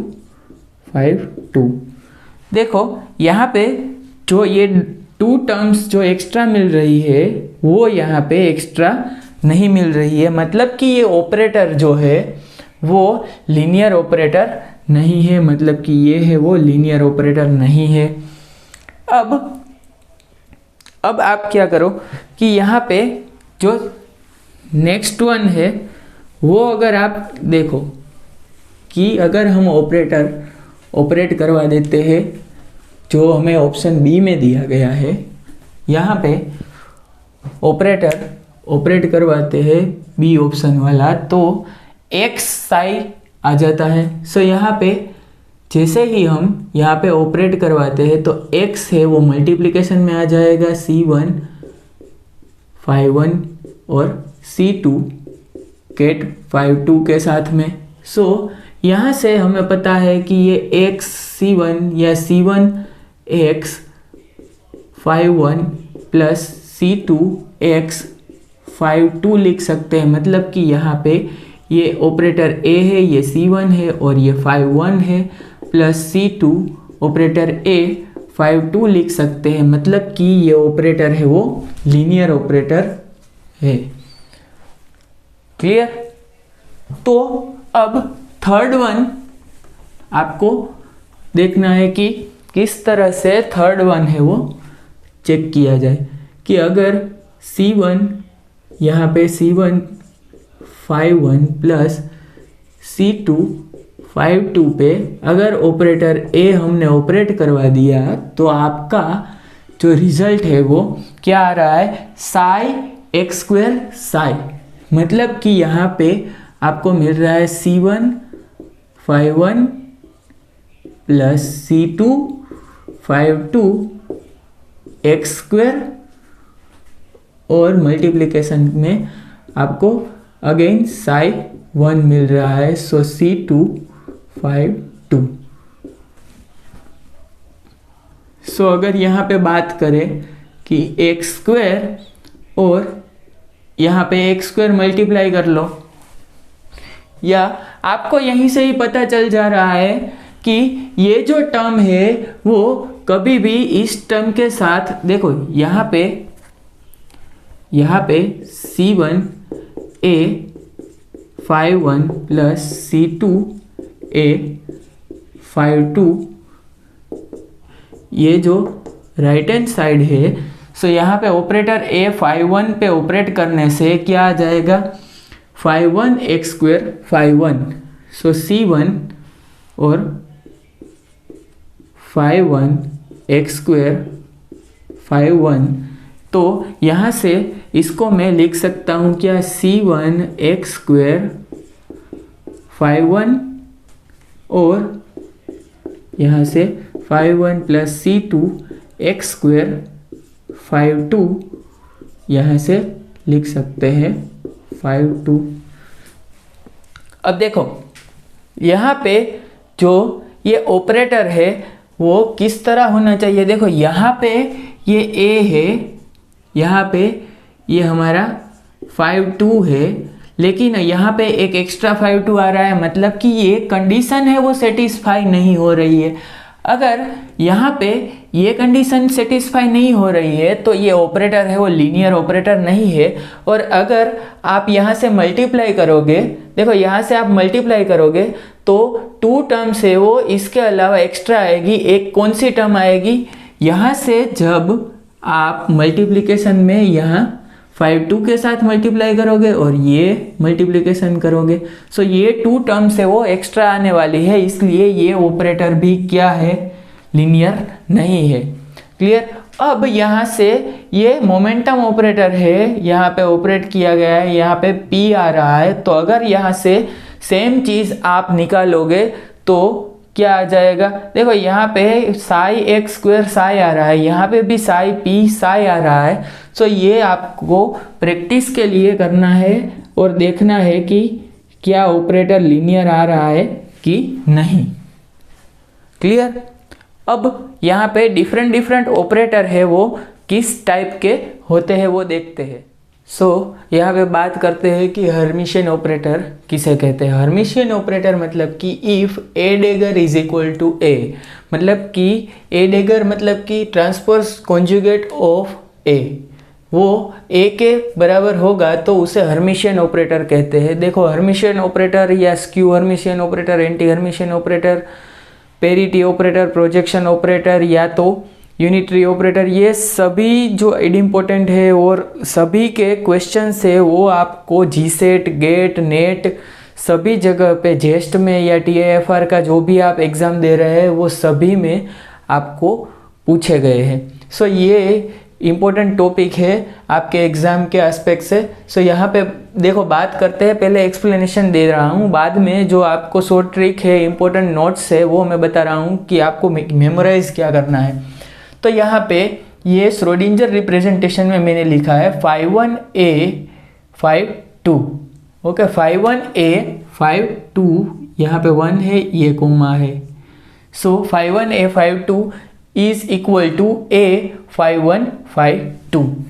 तो यहाँ पे इसको हमें पता है कि किस तरह से इंटीग्रेशन में रिप्रेजेंट करते हैं। इंटीग्रेशन 5 1 डेगर, मतलब कि यहाँ पे साई स्टार जो था वो ही है। 5 1 डेगर a 5 2, ओके, और यहाँ पे a 5 1 होल डेगर 5 2 d2। अब ये होल स्पेस का इंटीग्रेशन हो गया। इसको किस तरह से रिप्रेजेंट कर सकते हैं, देखो 5 1 डेगर मतलब कि यहाँ पे ब्रा 5 1 आ गया, यहाँ पे a 5 2 है, a 5 2 यहाँ पे केट में लिख दिया है। यहाँ पे भी ऐसा ही करना है, a 5 1 मतलब कि यहाँ पे 5 1 a आपको लिख दिया है किस में, ब्रा में। क्योंकि यहाँ पे डेगर है, यहाँ पे आपको 5 1 a ब्रा एंड 5 2 केट लिख दिया है। अब यहाँ पे क्या किया है कि 5 1 a 5 2 हम लिख सकते हैं, यहाँ पे a है, इसको 5 2 के बाहर हम लिख सकते हैं। अब अगर आपको 5 1 a है वो आपको a को बाहर लिखना है, ब्रा से बाहर लिखना है, तो आपको डेगर लेना पड़ेगा। क्योंकि हमें पता है, देखो हमें पता है कि 5 1 केट दिया गया है, तो अगर इसको आप डेगर कर दोगे तो क्या आ जाएगा, 5 1 ब्रा, ओके, ब्रा 5 1 आ जाएगा। तो अगर आपको यहाँ पे दिया गया है ऐसा कुछ 5 1 a, तो आप इसका डेगर करोगे तो ही आपको ब्रा ऑफ 5 1 a मिलेगा। और a को अगर इससे बाहर लिखना है, ब्रा 5 1 से बाहर लिखना है, तो आपको इसका डेगर लेना पड़ेगा। ये आपको याद रखना है। अब देखो यहाँ पे एक एग्जाम्पल दिया है कि अगर आपको ऑपरेटर दिया गया है d/dx, तो क्या ये हर्मिशियन है कि नहीं, ये अगर आपको चेक करना है तो क्या करेंगे, इसका डेगर लेंगे। अगर इसके इक्वल आ रहा है तो ये हर्मिशियन है, अगर नहीं आ रहा है तो ये हर्मिशियन नहीं है। तो यहाँ पे इसका डेगर किस तरह से ले, 5 1 a 5 2, यही कंडीशन आपको पुट करनी है। तो यहाँ पे 5 1 a 5 2 अगर आप पुट कर दे तो इंटीग्रेशन -∞ टू इन्फिनिटी मतलब ऑल स्पेस। 5 1 डेगर d/dx, ये a ऑपरेटर हो गया d/dx ऑफ 5 2 dx। तो यहाँ पे ये आपको सिंपल इंटीग्रेशन पता होना चाहिए, ये u/dv फॉर्म का इंटीग्रेशन है, u/dv फॉर्म का इंटीग्रेशन है, उसका इंटीग्रेशन करेंगे तो क्या हो जाएगा, uv minus v du, integration uv minus v du। अब देखो, आपने जिस तरह से भी इंटीग्रेशन याद रखा है फर्स्ट फंक्शन का डिफरेंशिएशन या इंटीग्रेशन, सो यहाँ पे फर्स्ट फंक्शन है वो सच एज यहाँ पे पुट कर देना है, ओके। और सेकंड फंक्शन है उसका इंटीग्रेशन यहाँ पे पुट करना है, मतलब कि यहाँ पे d/dx से वो निकल जाएगा और 5/2 आ जाएगा। और यहाँ पे फर्स्ट फंक्शन है उसका डिफरेंशिएशन करना है, integration of differentiation of first function into second function, okay.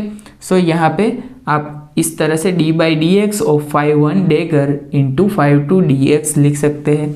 सो आपको अभी यहाँ पे बताया जा रहा है कि x है वो इनफाइनाइट पे चला जाएगा, तो 5/1 एंड 5/2 है वो 0 हो जाएंगे। तो अब 5/1 एंड 5/2 है वो 0 हो गए, तो ये टर्म है वो 0 हो जा रही है। तो यहाँ पे जो आपका आंसर आ रहा है minus integration, okay, d/dx of 5/1 whole dagger 5/2 dx। So यहाँ पे अगर आप बात करें कि ये जो ऑपरेटर है, देखो यहाँ पे a 5/1 5/2 लिखा जाएगा और यहाँ पे 5/1 a 5/2 है। तो यहाँ पे a डेगर है वो a के बराबर नहीं है, यहाँ आगे माइनस का साइन है वो आ रहा है, मतलब कि a dagger is equal to minus a, so it is not Hermitian. अगर a dagger is equal to minus a आ रहा है तो उसे क्या बोला जाएगा, देखो यहाँ पे लिख रहा हूँ कि अगर a dagger is equal to minus a आ रहा है तो उसे एंटी हर्मिशियन या तो स्क्यू हर्मिशियन बोला जाएगा, ओके। ये भी हम पढ़ने वाले हैं, एंटी हर्मिशियन या स्क्यू हर्मिशियन। तो ये आपका जो आंसर है वो यहाँ पे आ गया। अब देखो ये हर्मिशियन नहीं है, तो आपको वहाँ पे कोई एक फंक्शन है वो, कोई एक ऑपरेटर है वो लिखा है p। सो p है वो आपको पता है कि मोमेंटम ऑपरेटर है। सो मोमेंटम ऑपरेटर अगर आपको यहाँ पे दिया गया है तो आपको चेक करना है कि वो हर्मिशियन है कि नहीं। सेम मेथड से ही आपको चेक करना है। सो आप सेम मेथड से ये चेक कर लो। अब देखो यहाँ पे आपको पता है कि P है उसका अगर आप डेगर लेंगे, P है उसका डेगर लेंगे तो आपको क्या मिलेगा, आयोटा h कट डाई/x। सो ये आपके लिए है हिंट, ओके। सो आप मिस्टेक मत करना, P का अगर आप डेगर लोगे तो आपको आयोटा h कट डाई/x मिलेगा, माइनस है वो आपका निकल जाएगा।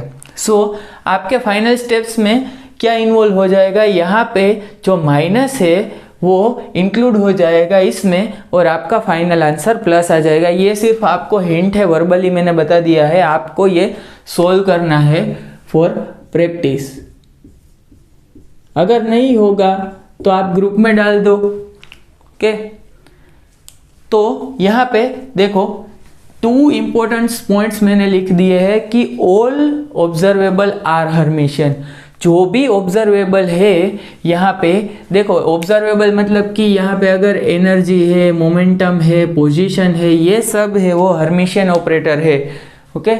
कोई भी ऑब्जर्वेबल है, वेलोसिटी है, सो ये सब ऑपरेटर है वो किस तरह के है, हर्मिशियन ऑपरेटर है। तो आपको अगर बोला जाए कि वेलोसिटी ऑपरेटर है वो क्या है, हर्मिशियन की नॉन हर्मिशियन, तो आपको लिखना है हर्मिशियन। अब eigen value of Hermitian operator है वो रियल होती है, ये भी स्टेटमेंट मैंने लिख दिया है।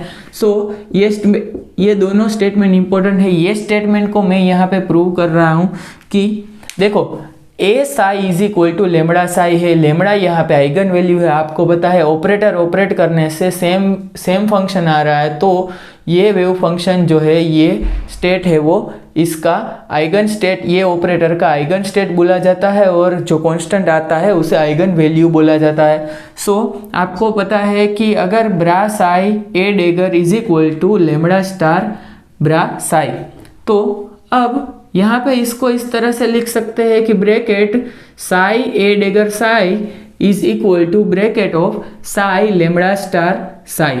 सो आपको पता है कि ए डेगर ए होगा, ए डेगर यहाँ पे देखो ए डेगर इज इक्वल टू अगर ए हो रहा है तो ही ये क्या होगा, हर्मिशियन की कंडीशन है, ये हर्मिशियन की कंडीशन है। So A dagger is equal to A put कर दिया, तो A dagger is equal to A put करने से अब क्या आएगा, ए साई है वो क्या हो जाएगा, लेमड़ा साई। सो लेमड़ा साई हो गया। सो यहाँ से लेमड़ा है वो बाहर आ गया, कांस्टेंट है, सो लेमड़ा बाहर आ गया, यहाँ से लेमड़ा स्टार बाहर आ गया। सो साई वन है वो क्या हो रहा है, साई वन कैंसल आउट हो रहा है या 1 हो जा रहा है। सो आपको मिल रहा है lambda is equal to lambda star. So आपको पता है कि 2 है उसका कॉन्जुगेट लेंगे तो 2 ही आएगा, अगर 2 आयोटा का कॉन्जुगेट ले लिया तो -2 आयोटा आएगा। सो लेमड़ा स्टार यहाँ पे lambda star is equal to lambda है, और अगर यहाँ पे lambda star is equal to minus lambda है तो ये क्या आ जा रहा है, इमेजिनरी, और ये क्या होगा, रियल। क्लियर। तो यहाँ पे आपको ये प्रूव करके बता दिया है कि हर्मिशियन ऑपरेटर है उसकी आइगन वैल्यू है वो क्या होगी, रियल होगी।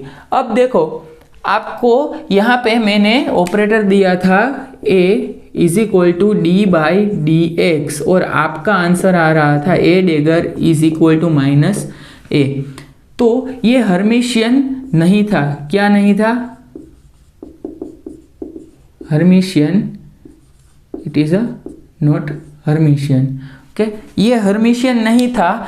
लेकिन अगर ये जो ओड डिफरेंशिएशन है या तो ओड डिग्री बोलते हो, iota d by d x या d cube by d x cube या d⁵ बाई डी एक्स 5, तो अगर इसको प्लस माइनस आयोटा, देखो यहाँ पे प्लस माइनस इसलिए लिखा है कि अगर आप कंफ्यूज ना हो जाओ एग्जाम में, यहाँ पे प्लस या माइनस कुछ भी दिया है, अगर आयोटा के साथ ये ओड टाइम्स मल्टीप्लाई है, मतलब कि ओड पावर ऑफ डिफरेंशिएशन है, d by d x odd differentiation present है या d cube by d x cube present है, तो ये ऑलवेज हर्मिशियन होगा।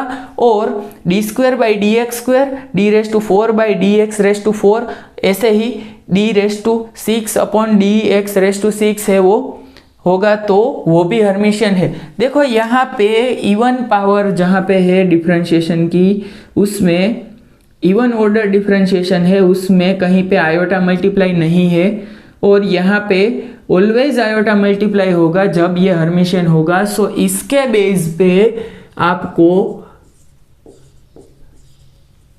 आपको क्वेश्चन पूछा गया था गेट 2016 में, ओके, कि which of the following operator is Hermitian?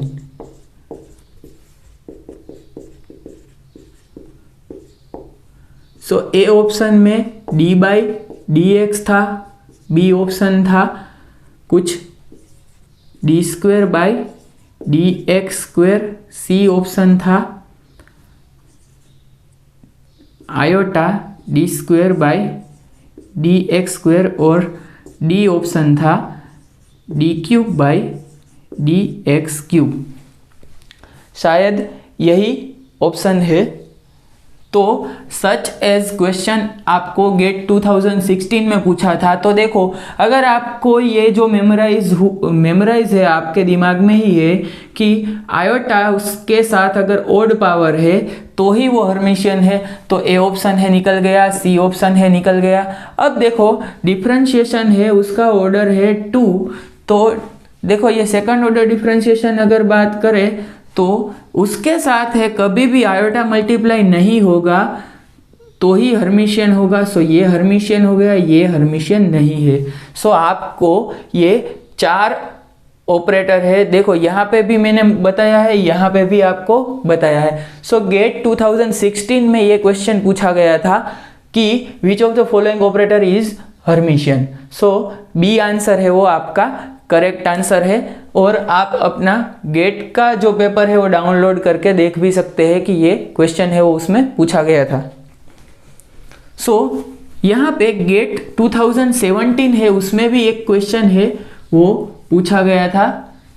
यहाँ पे गेट 2017 कर लेते हैं और लिख दो same question, which of the following is Hermitian.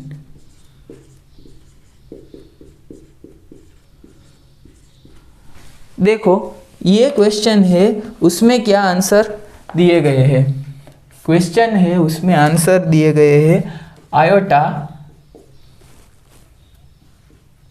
px² minus x² px/2।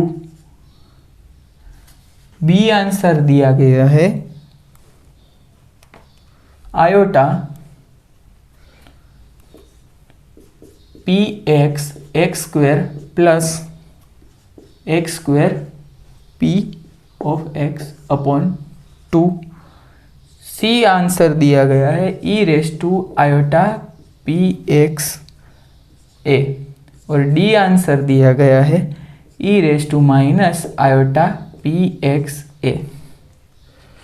और ये क्वेश्चन है वो किस में पूछा गया था कि गेट 2017 में। तो देखो यहाँ पे आप सिंपली पहले ही ये दो ऑप्शन है वो निकाल सकते हैं। क्यों? क्योंकि इसका अगर आप कॉम्प्लेक्स कॉन्जुगेट कर दोगे तो e⁻iota pa आ जाएगा, इसका कॉम्प्लेक्स कॉन्जुगेट कर दोगे तो क्या आ जाएगा iota px/a। ये दोनों ऑप्शन है वो निकल गए। क्यों?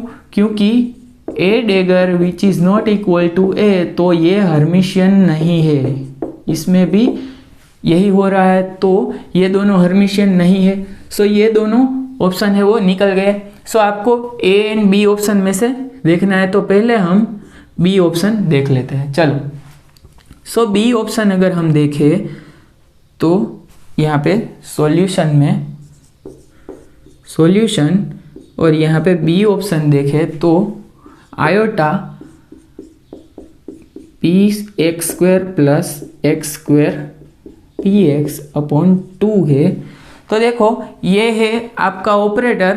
अब इसको आप डेगर कर दो तो उसका आंसर क्या आएगा। देखो पहले ही आपको कॉम्प्लेक्स कॉन्जुगेट करना पड़ेगा, तो यहाँ पे आ जाएगा माइनस आयोटा और px x² plus x² px dagger upon 2।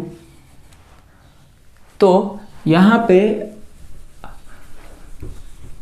पे आपको इसको सिर्फ सिंप्लीफाई करना है कि क्या आपका जो आंसर है वो आपके ऑप्शन के साथ मैच होता है या नहीं में।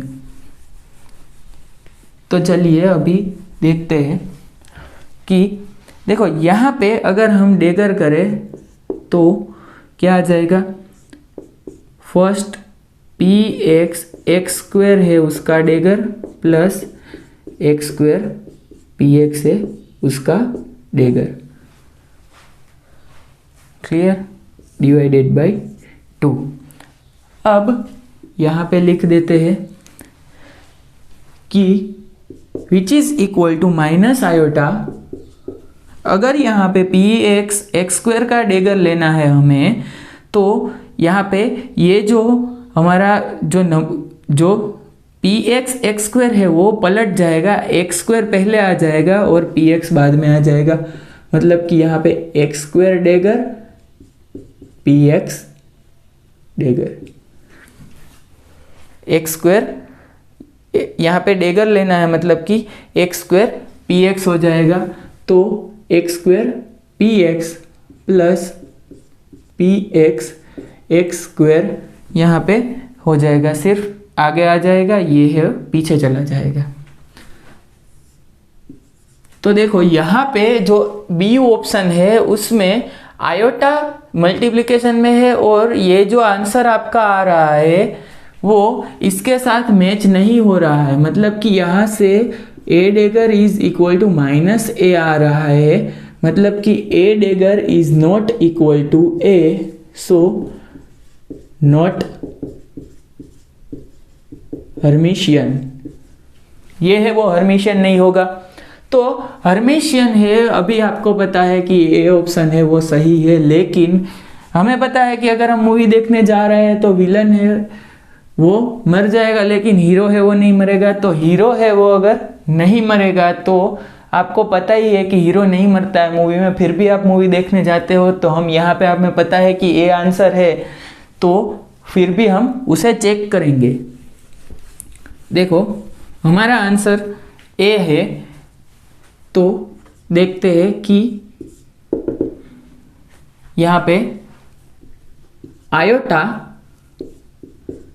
यहाँ पे P x square minus x square P x divided by 2, यहाँ पे इसका डेगर कर दो, तो इसका आंसर क्या आएगा। देखो यहाँ पे डेगर करने से एक तो कॉम्प्लेक्स कॉन्जुगेट हो जाएगा, और P x x square minus x square P x का डेगर हो जाएगा।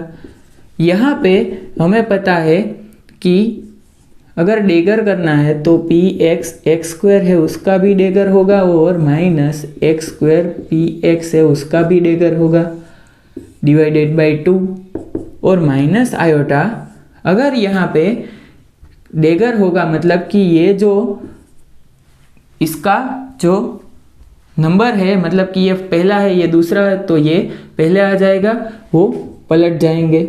सो एक्स स्क्वेयर पी एक्स आ जाएगा minus P x x square divided by 2।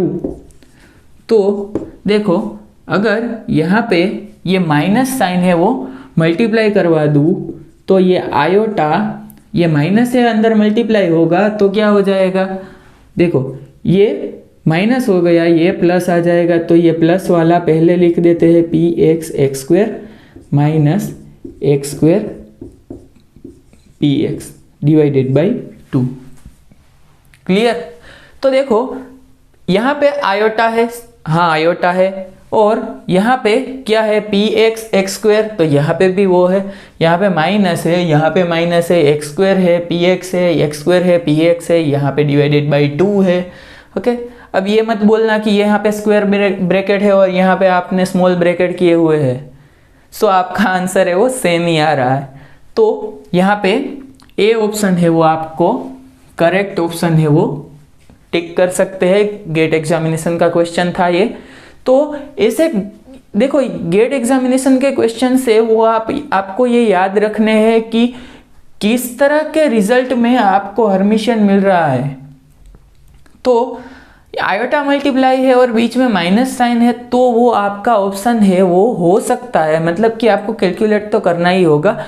Easily 2-3 steps में आप कैलकुलेट कर सकते हो। आपको पता होना चाहिए कि अगर यहाँ पे डेगर लोगे तो यहाँ पे जो मल्टीप्लिकेशन है, अगर देखो यहाँ पे एक प्रॉपर्टी आप लिख लेना, ए बी का डेगर लेते हो तो वो क्या आ जाता है, बी ए हो जाता है। ओके, बी ए हो जाता है। क्लियर, बी डेगर ए डेगर हो जाता है। तो अब इसके बाद का टॉपिक है हमारा स्क्यू हर्मिशियन ऑपरेटर। सो यहाँ पे नेक्स्ट टॉपिक है हमारा skew Hermitian operator. And skew Hermitian operator है वो किसे कहते हैं कि जब ए dagger is equal to minus है। देखो हर्मिशियन कब बोलते थे कि A dagger is equal to ए आपको मिल रहा है, मतलब कि ट्रांसपोज कॉन्जुगेट है वो आपको सेम मिल रहा है। ऑपरेटर के रिलेटेड हम बात करें तो ट्रांसपोज कॉन्जुगेट है वो आपको ऑपरेटर ही मिल रहा है, तो उसे हर्मिशियन कहते हैं। अगर ट्रांसपोज कॉन्जुगेट लेंगे और आपको माइनस ऑपरेटर मिल रहा है, माइनस ए मिल रहा है, तो उसे स्क्यू हर्मिशियन कहते हैं। और सेम थिंग कि आइगन वैल्यू है स्क्यू हर्मिशियन ऑपरेटर की प्योरली इमेजिनरी होती है, ज़ीरो नहीं होती है, ज़ीरो भी इसमें इंक्लूड नहीं होता है, प्योरली इमेजिनरी होती है। सो यहाँ पे देखते हैं कि अगर देखो हर्मिशियन में क्या था कि यहाँ पे आयोटा मल्टीप्लाई था ओड डिफरेंशिएशन के साथ। सो ओड ऑर्डर डिफरेंशिएशन के साथ अगर आयोटा इंक्लूड है तो वो हर्मिशियन है, अगर आयोटा इंक्लूड नहीं है तो डी बाई डी एक्स है, या प्लस हो या माइनस हो, ये क्या है, स्क्यू हर्मिशियन ऑपरेटर है। सो एक एग्जाम में क्वेश्चन पूछा गया था कि अगर हर्मिशियन कॉन्जुगेट, आपको क्वेश्चन पूछा गया था कि Hermitian conjugate of D by d x, यहाँ पे minus D by d x का हर्मिशियन कॉन्जुगेट आपको फाइंड करना था। तो आपको ऑप्शन दिया गया था D by d x. So ये डी बाई डी एक्स है वो आपका आंसर, सही आंसर है वो डी बाई डी एक्स था। हर्मिशियन कॉन्जुगेट अगर आप फाइंड करोगे तो क्या आएगा, D by d x, minus का प्लस हो जाएगा। क्यों? क्योंकि ये डी बाई डी एक्स अगर आयोटा के साथ मल्टीप्लिकेशन में नहीं है, इसके साथ आयोटा नहीं है, तो ये क्या है, स्क्यू हर्मिशियन ऑपरेटर है। तो स्क्यू हर्मिशियन ऑपरेटर में ऑपरेटर है उसका हर्मिशियन कॉन्जुगेट लेंगे, ट्रांसपोज लेंगे, तो क्या आएगा, माइनस यहाँ पे इंक्लूड हो जाएगा। सो माइनस माइनस प्लस हो जाएगा, so plus d by d x. So ये मैं अभी भूल गया हूँ कि कौन सी एग्ज़ाम का ये क्वेश्चन था, तो आपको मैं बाद में यहाँ पे देख के बता रहा हूँ कि ये कौन सी एग्ज़ाम का क्वेश्चन था। देखो ये क्वेश्चन था जेस्ट 2013 का क्वेश्चन। कौन सा? अभी जो मैंने क्वेश्चन करवाया वो क्वेश्चन था जेस्ट एग्जामिनेशन 2013। ओके, 2013 जेस्ट एग्जामिनेशन का ये था क्वेश्चन। तो अब इससे आगे चलते हैं। तो देखो projection operator. So projection operator किसे कहते हैं कि an operator is said to be projection operator if it is hermitian and idempotent. देखो प्रोजेक्शन ऑपरेटर के लिए दो कंडीशन है, एक हर्मिशियन होना चाहिए और ऑपरेटर है आइडेम्पोटेंट होना चाहिए। तो हर्मिशियन मतलब कि A dagger is equal to ए होना चाहिए, और आइडेम्पोटेंट की कंडीशन क्या है, ए स्क्वायर इज इक्वल टू ए। और आप ऑपरेटर का स्क्वायर करोगे तो आपको ऑपरेटर ही मिलना चाहिए, तो वो आइडेम्पोटेंट की कंडीशन है। So eigen value of projection operator है, यहाँ पे आपको मिलती है 0 and 1। या तो प्रोजेक्शन ऑपरेटर की आइगन वैल्यू 0 होगी या तो होगी 1। अब इससे आगे चलते हैं कि अगर आपको दिया गया है ब्रैकेट ऑफ आई आई जे जे के के विच इज इक्वल टू 1। देखो यहाँ पे ये मैं आपको यहाँ पे एक्सप्लेन कर दूँ कि ब्रैकेट जो है वो आपको जो दिया गया है आई इंटू ब्रैकेट ऑफ आई आई, वो सेम चीज़ है जो आप डॉट प्रोडक्ट करते हैं। ओके, डॉट प्रोडक्ट क्या आएगा, 1 आएगा। क्यों? क्योंकि डॉट प्रोडक्ट में क्या आएगा, कोस थीटा। सो कोस थीटा है, आई एंड आई के बीच का कोस थीटा क्या हो जाएगा, कोस 0 हो जाएगा 1। अगर आई डॉट जे करते हैं तो कोस थीटा क्या आ जाएगा, कोस थीटा आ जाएगा 90। क्यों? क्योंकि एक है एक्स की डायरेक्शन, एक है वाई की डायरेक्शन, थीटा है 90 डिग्री। सो कोस 90 हो जाएगा 0। सो सेम चीज़ है वहाँ पे ब्रैकेट नोटेशन में, डिराक नोटेशन में हमने बताई है। तो यहाँ पे ब्रैकेट नोटेशन है उसकी बात करते हैं। तो आई डॉट आई है वो i bracket of i i is equal to 1, j j is equal to 1, k is equal to 1 and i k j के इज इक्वल टू 0। सो यहाँ पे ये प्रोजेक्शन यहाँ पे दिखा रहा है। अगर आपको किसी का भी प्रोजेक्शन फाइंड करना है तो आप क्या करेंगे कि देखो यहाँ पे आपको एक टर्म दी गई है केट आई इंटू ब्रा आई। सो अभी यहाँ पे हमें ये क्रॉस यहाँ पे ये है क्रॉस प्रोडक्ट। तो आपको प्रोजेक्शन अगर फाइंड करना है तो ये आप ऑपरेट करवा दो। तो यहाँ पे ए है वो A x A y and A z है, उसके 3 कंपोनेंट्स आपको मिल जाएंगे एक्स वाई जेड के कोऑर्डिनेट्स में। सो ए एक्स किस डायरेक्शन में है, आई डायरेक्शन में। सो अगर आप यहाँ पे ये जो टर्म है आई की, यहाँ पे आई वाला प्रोजेक्शन ऑपरेटर आप लगाते हो तो आपको कौन सा ए का प्रोजेक्शन मिलेगा आई डायरेक्शन में, मतलब कि एक्स डायरेक्शन में, तो आ जाएगा ए एक्स आई। क्यों? क्योंकि यहाँ पे हमें पता है, यहाँ पे सिंप्लीफिकेशन देखो, आई AX I और यहाँ पे है I। सो AX है वो बाहर लिख देते हैं AX, यहाँ पे I लिख दो और ये I ब्रैकेट हो जाएगा तो ये हो जाएगा 1। सो आपका आंसर आ जाएगा AX गेट I।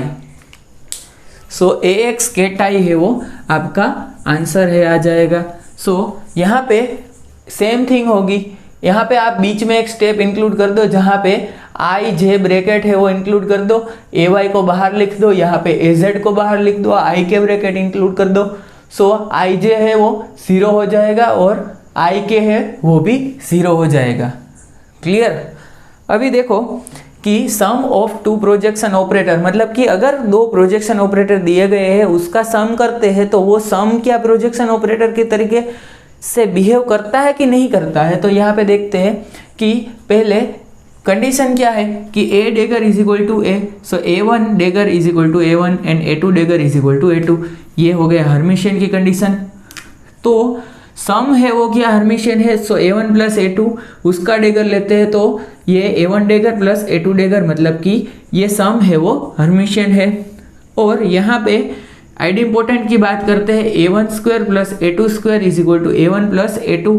तो इसका जो सम करते हैं ये क्या A1 प्लस A2 आता है कि नहीं, तो देखते हैं। चलो A1 प्लस A2 का स्क्वायर कर दो तो यहाँ पे क्या आएगा, A1 प्लस A2 का स्क्वायर कर रहे हैं अगर हम, सो A1 प्लस A2 का अगर स्क्वायर कर रहे हैं तो इसको 2 बार मल्टीप्लाई करना होगा। तो इसको अगर 2 बार मल्टीप्लाई करेंगे so A1 square plus A2 square आ जाएगा, प्लस ये A1 है A2 से मल्टीप्लाई होगा, सो A1 A2, यहाँ पे A2 है वो A1 से मल्टीप्लाई होगा। अगर देखो यहाँ पे आप इस तरीके से नहीं लिख सकते कि 2A1 A2, क्योंकि ये अगर सिमेट्रिक नहीं है तो ये अगर एंटी कॉम्यूट नहीं कर रहे हैं तो आप इस तरीके से नहीं लिख सके।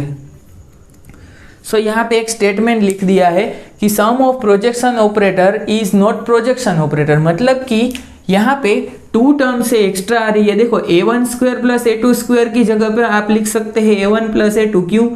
क्योंकि आइडेंटिपोटेंट की कंडीशन है A1 square is equal to A1 and A2 square is equal to A2।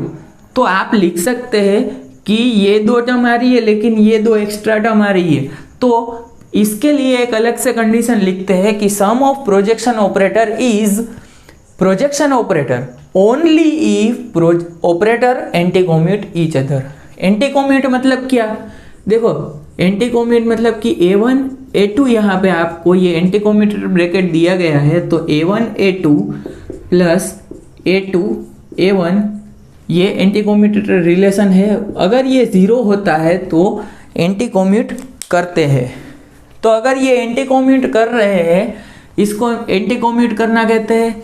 अगर बीच में यहाँ पे माइनस लगा देते हैं अगर हम, तो देखो यहाँ पे लिख दो, यहाँ पे एंटी कॉम्यूट लिख दो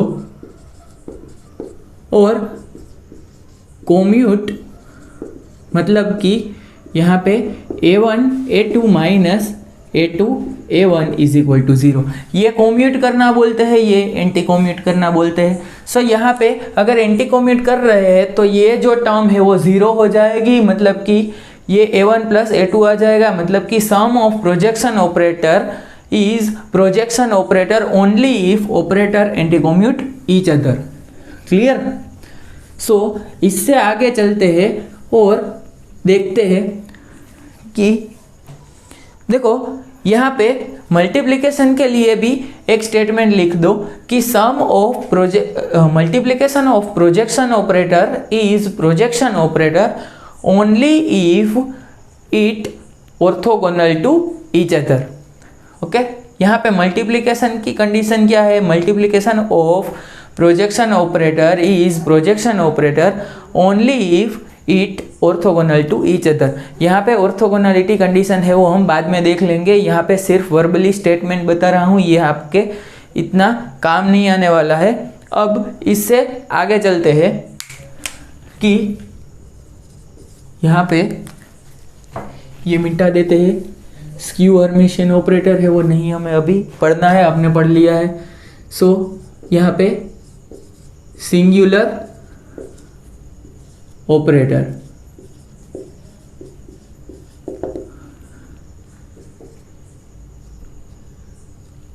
if multiplicative inverse of operator is not possible,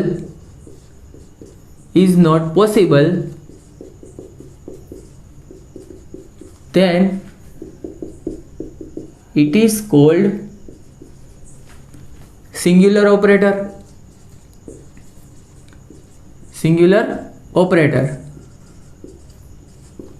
clear. अगर यहाँ पे आपको बताया जाए कि a है, उसको यहाँ पे a है, इसका मल्टीप्लिकेटिव इन्वर्स होता है a इन्वर्स। अगर a इन्वर्स है वो पॉसिबल नहीं है तो आप क्या कहेंगे, उसे सिंगुलर ऑपरेटर है वो कहेंगे। देखो a इन्वर्स है वो कब पॉसिबल नहीं होता है वो भी मैं आपको बता रहा हूँ कि अगर किसी मैट्रिक्स का डिटर्मिनेंट है वो ज़ीरो है, डिटर्मिनेंट अगर ज़ीरो आ गया तो उसका इन्वर्स आप देखो ज़ीरो है उसका इन्वर्स कर देंगे तो क्या आ जाएगा, ज़ीरो का इन्वर्स हो जाएगा 1/0, मतलब कि वो इनफाइनाइट हो जाएगा। तो यहाँ पे ये इन्वर्स है वो एग्जिस्ट नहीं करता ऐसा बोल देंगे। मतलब कि कोई भी मैट्रिक्स है जिसका डिटर्मिनेंट ज़ीरो हो रहा है वो उसका इन्वर्स है वो एग्जिस्ट नहीं कर रहा है, तो उसे कहते हैं सिंगुलर ऑपरेटर। और नॉन सिंगुलर ऑपरेटर देख लो, non singular operator. So non singular operator किसे कहते हैं कि multiplicative inverse exist, multiplicative inverse exists, then it is called non singular operator. कुछ डिफाइन होगा नॉन सिंगुलर ऑपरेटर का मल्टीप्लिकेटिव इन्वर्स, मतलब कि यहाँ पे ए इन्वर्स है वो कुछ हमें मिलेगा। क्या ए इन्वर्स है वो हमें कुछ मिलेगा, ए इन्वर्स है वो डिफाइंड होगा। अब इससे आगे चलते हैं कि यूनिटरी ऑपरेटर के यहाँ पे यूनिटरी ऑपरेटर है वो किसे कहते हैं, A dagger into A is equal to unitary matrix, ये है आई यूनिटरी मैट्रिक्स। सो यहाँ पे इसकी आइगन वैल्यू आप लिख दो, आइगन वैल्यू इसकी +-1, आइगन वैल्यू क्या होगी +-1। सो यहाँ पे A dagger A is equal to unitary matrix हो जाएगा। देखो यहाँ पे A dagger is equal to, A dagger है वही क्या आपको मिल जाएगा ए इनवर्स। ये कंडीशन आपकी आ गई है यूनिटरी ऑपरेटर की। सो यहाँ पे देखते हैं कि क्या हमारे पास कोई इसका एग्जाम्पल है। यहाँ पे एक एग्जाम्पल है वो देख लेते हैं कि प्रोजेक्शन ऑपरेटर है उसका एक एग्जाम्पल रह गया था।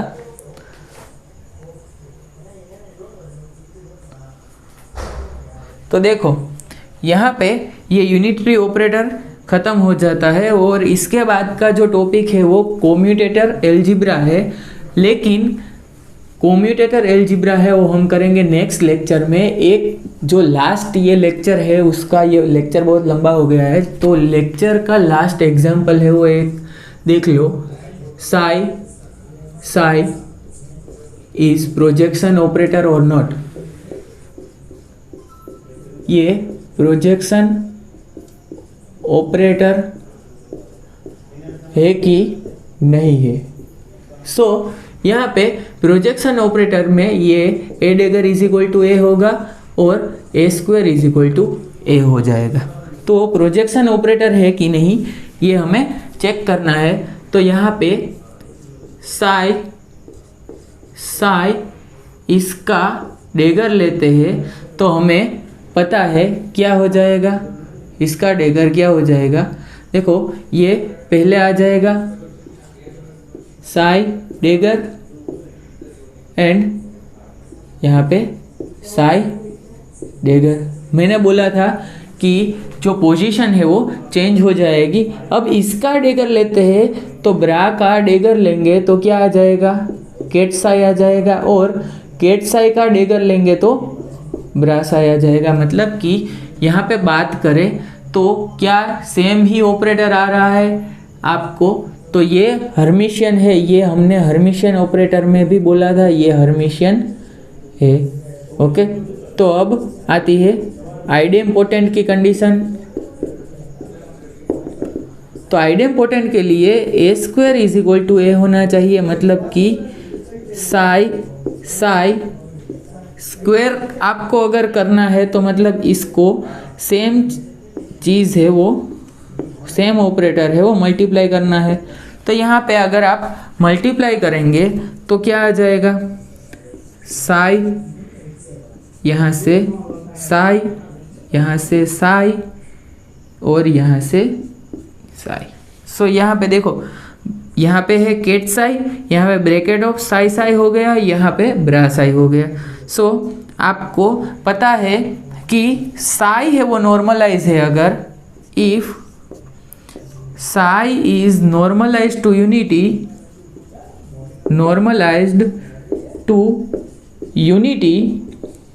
देन क्या आ जाएगा, साई है वो अगर यूनिटी है, नॉर्मलाइज टू यूनिटी है, तो हमें पता है ब्रैकेट साई है वो हो जाएगा 1। तो ये अगर 1 हो गया मतलब कि इसका आंसर है वो यहाँ पे क्या आ जाएगा। देखो इसका आंसर क्या आ जाएगा, इसका आंसर यहीं पे लिख देता हूँ। ये 1 हो गया मतलब इसका आंसर आ जाएगा सेम ऑपरेटर। तो ये हो गई आइडेम्पोटेंट की कंडीशन। सो आइडेम्पोटेंट है, यहाँ पे ये हर्मिशियन भी है। सो इनसे मिला के क्या हो जाता है, ये प्रोजेक्शन ऑपरेटर है, प्रोजेक्शन ऑपरेटर है। सो यहाँ पे नेक्स्ट लेक्चर में हम बात करेंगे कम्यूटेटर अलजेब्रा की। सो तब तक के लिए आप ये सब पढ़ लो और पूरा का पूरा लेक्चर है। अगर आपने ये थोड़ा लंबा लेक्चर हो गया है तो आपको इस ऐसे लेक्चर्स की प्रैक्टिस आपको डालनी होगी। और हम यहाँ पे क्वांटम मैकेनिक्स का सिलेबस जल्द से जल्द कंप्लीट करना चाहते हैं ताकि आप दूसरे सब्जेक्ट है उस पर भी फोकस कर सके। और इसके क्वेश्चंस जो है, जो भी मुझे क्वेश्चंस मिलेंगे वो आपको पीडीएफ या फोटो के जो फॉर्म में है वो डाल दूंगा एप्लीकेशन में। अगर जो मैं फ़ोटोज़ है, कोई फ़ोटोज़ है वो भेज रहा हूँ तो आप डाउनलोड करके देख लीजिए। अगर कोई क्वेश्चन है, मुझे ऐसा लगा कि ये क्वेश्चन आपके लिए इम्पोर्टेंट है, लेक्चर में इंक्लूड नहीं हुआ है, तो उसके लिए अलग से लेक्चर नहीं बनाऊंगा। उसके लिए क्या कर दूंगा, आपको क्वेश्चन है वो फ़ोटो में एक्सप्लेन करके छोड़ दूंगा, आप इजीली उसको अंडरस्टैंड कर सके इस तरह से। सो तब तक के लिए नेक्स्ट वीडियो का इंतज़ार करें। So thank you.